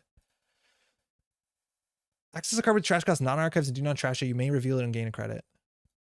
I don't get it. How do we have to like hippo this, but then we have to install a breaker, which is like 300 credits. So here we're running HQ for sure. With a trash cost and don't trash it. I just don't know what we're going to access that we're not going to trash. We're not going to hippo the board control. There's no way we are. We're just going to go for singles here. They drew 2 cards there? No, they gained 2 credits. Probably should have drawn here, but like Vladisbursk, that makes a fair bit of sense. Can't have that. Vladisbursk makes this fly in the walls really mean. Oh, this is cool. I think we draw once and we'll last click we'll liberated. The issue is like we have so many run events that are actually like really, really bad with Better Citizens program. Money up to hit the mouse on R&D. It's so expensive though, right? Like we have to install a break or take a tag. Break this for 9. Like I don't know how we afford that. We lost 1 Stargate. We have 10 cards left. We're getting to the bottom. Like I think if anything, we just want to wait until we're Omar and not worry about this thing. I don't know how we break this. We could consider running this. I don't think we do though. Like the dirty laundry is so bad. It's so not good. We take a tag and they gain. No, there's no way. We have to install something. I don't think we should be installing this right away. These single accesses are not good enough. We need a turning wheel or some additional value. Or like a leech, but no, thanks. IP block, that's the one we knew. Okay. Let's see if they score out here.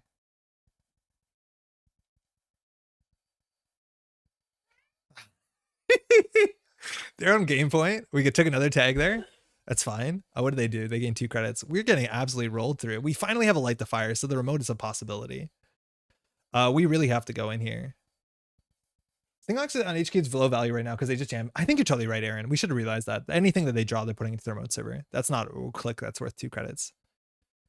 I think we do have to just trash the mouseless here, but I feel like we're too hard, like too far behind. Like I feel like if anything, we want to trash this, but we can't because they have an ice in front of it. Huh.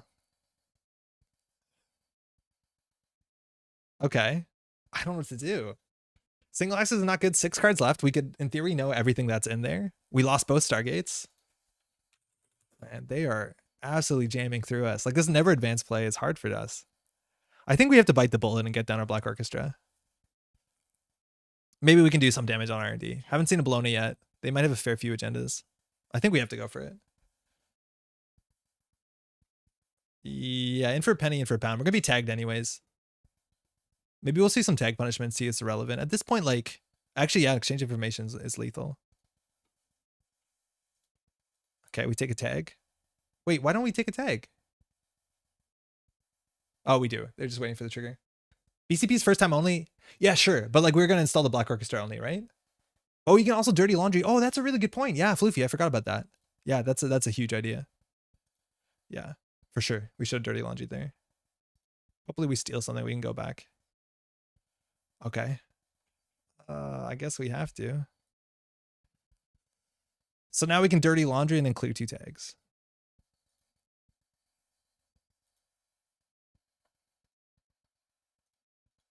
Okay, we're on game point. Now, if they opt to just jam in the remote server, we have a small chance that 15 minutes could close the game. I haven't seen any other fast advance besides Ludiciburst because I don't think they're going to win from hand. It's a Spin Doctor. As soon as we install Light the Fire, they have to pop their Spin Doctor if they banish agendas, but I don't think they are. If anything, they're just going to find ice here.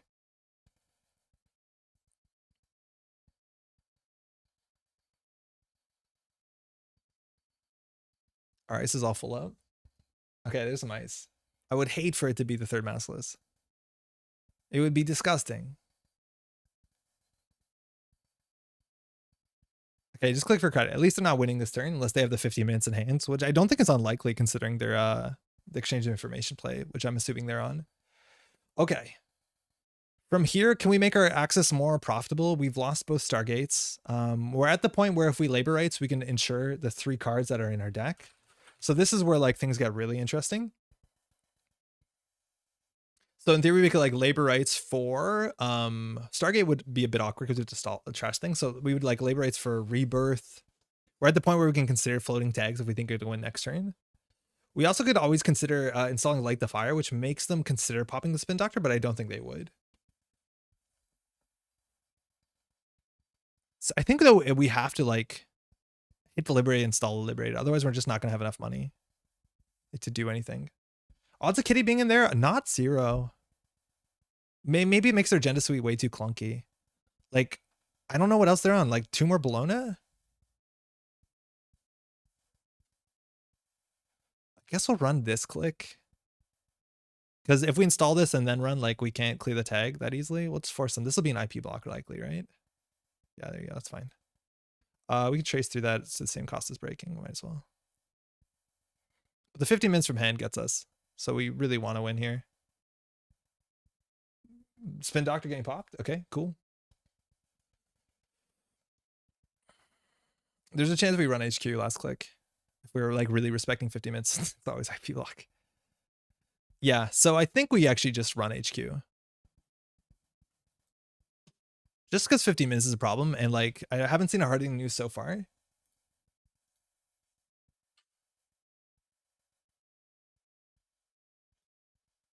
Oh wow.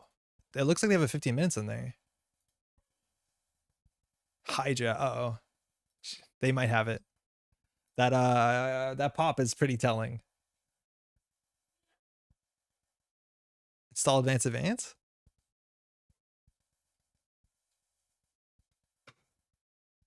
Uh-oh. Nothing we can do about it. They have it. Come on. It's not a Vladisibirsk, is it? Are they waiting? There's no action we got. No, we got no action. No, you're good. There's nothing we can do. No, you're good.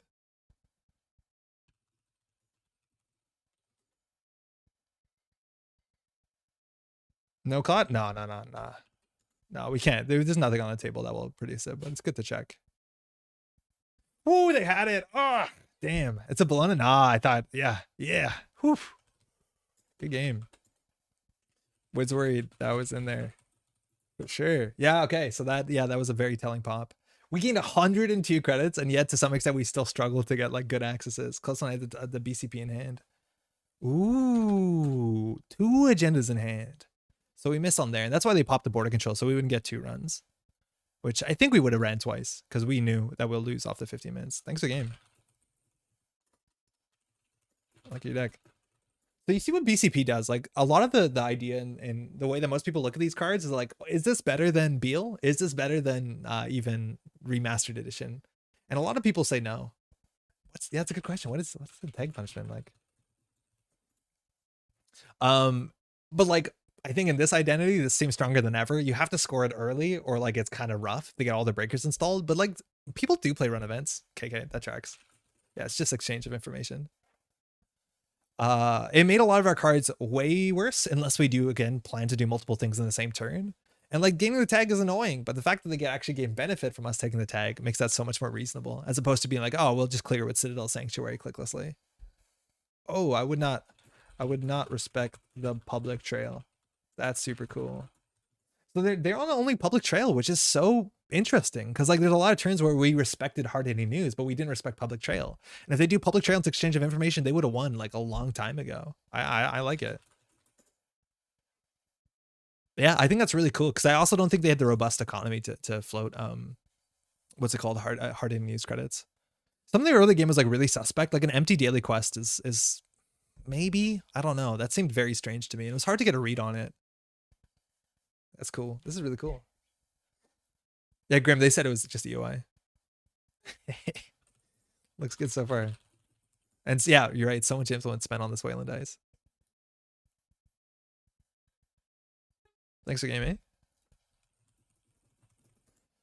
All right, it's 11:30. I think we're gonna call it today now, or at this hour. We got family coming over, so we got a morning. We gotta like do some cleaning and getting ready and stuff. So I'm gonna not make it too late of a night. But that's all. If you have a long weekend right now, hopefully you're having a good one. If not, it's a normal weekend. That's fine too, I guess.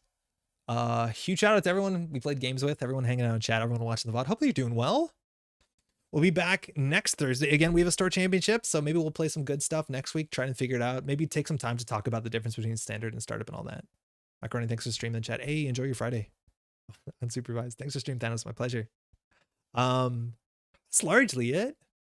Again, Nisei talked about their new like tournament structure, so maybe that incentivizes people to run store champs more and like try harder. I don't know. I'm excited. Thanks again. It's great to see. LNA, cheers. Appreciate the kind words. Thanks for streaming. Tobal, my pleasure. A lot of times I sign out and then like messages come in, I see them. So even if you miss it, it seems like I miss it. I appreciate it. Kind words are nice. But I think that's all.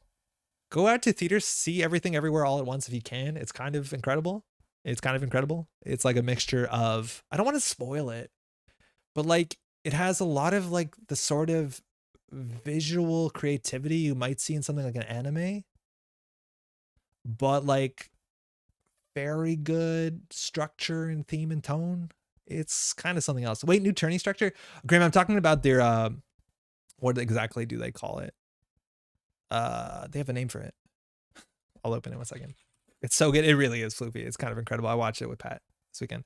The whole Circuit Breaker Invitational. Basically, they announced the Circuit Breaker Invitational. It's not a new structure, but if you do well at a store championship with at least 8 players, or a circuit opener with at least 8 players, or the top 2, I think, with 24 players, you'll get an invite to this later this year. Watch this live action movie. It's almost as good as anime, Andre. I very don't watch a lot of anime, but like, you know, in the sort of animes that I think I have seen, like things like Paprika, or like Spirited Away, like that sort of stuff, like, or Howls, right? Like where you have King of the Hill, where you have the sort of like visual creativity that comes with the fact that you don't have to use people and like sets or CG, right? Like you can just draw whatever you imagine. It does that really well. So check it out. What show, movie are you talking about? It's called Everything Everywhere All at Once. Anime is good when you don't watch the bad ones. Yeah. Surreal is the word you're looking for. Surreal, but creatively surreal. Like it's easy to do like, you know, banal surreal, but this is like kind of something else. But yeah, Satoshi Kon is great. Surreal and absurdist. What's Satoshi Kon?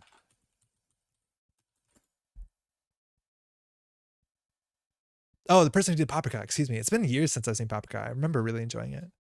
Go see the movie. Yeah, Grim. Let us know what you think. Thank you, Vans. Yeah, the Paprika director. Anyway, that's it. We'll be back in a week. Take care, y'all.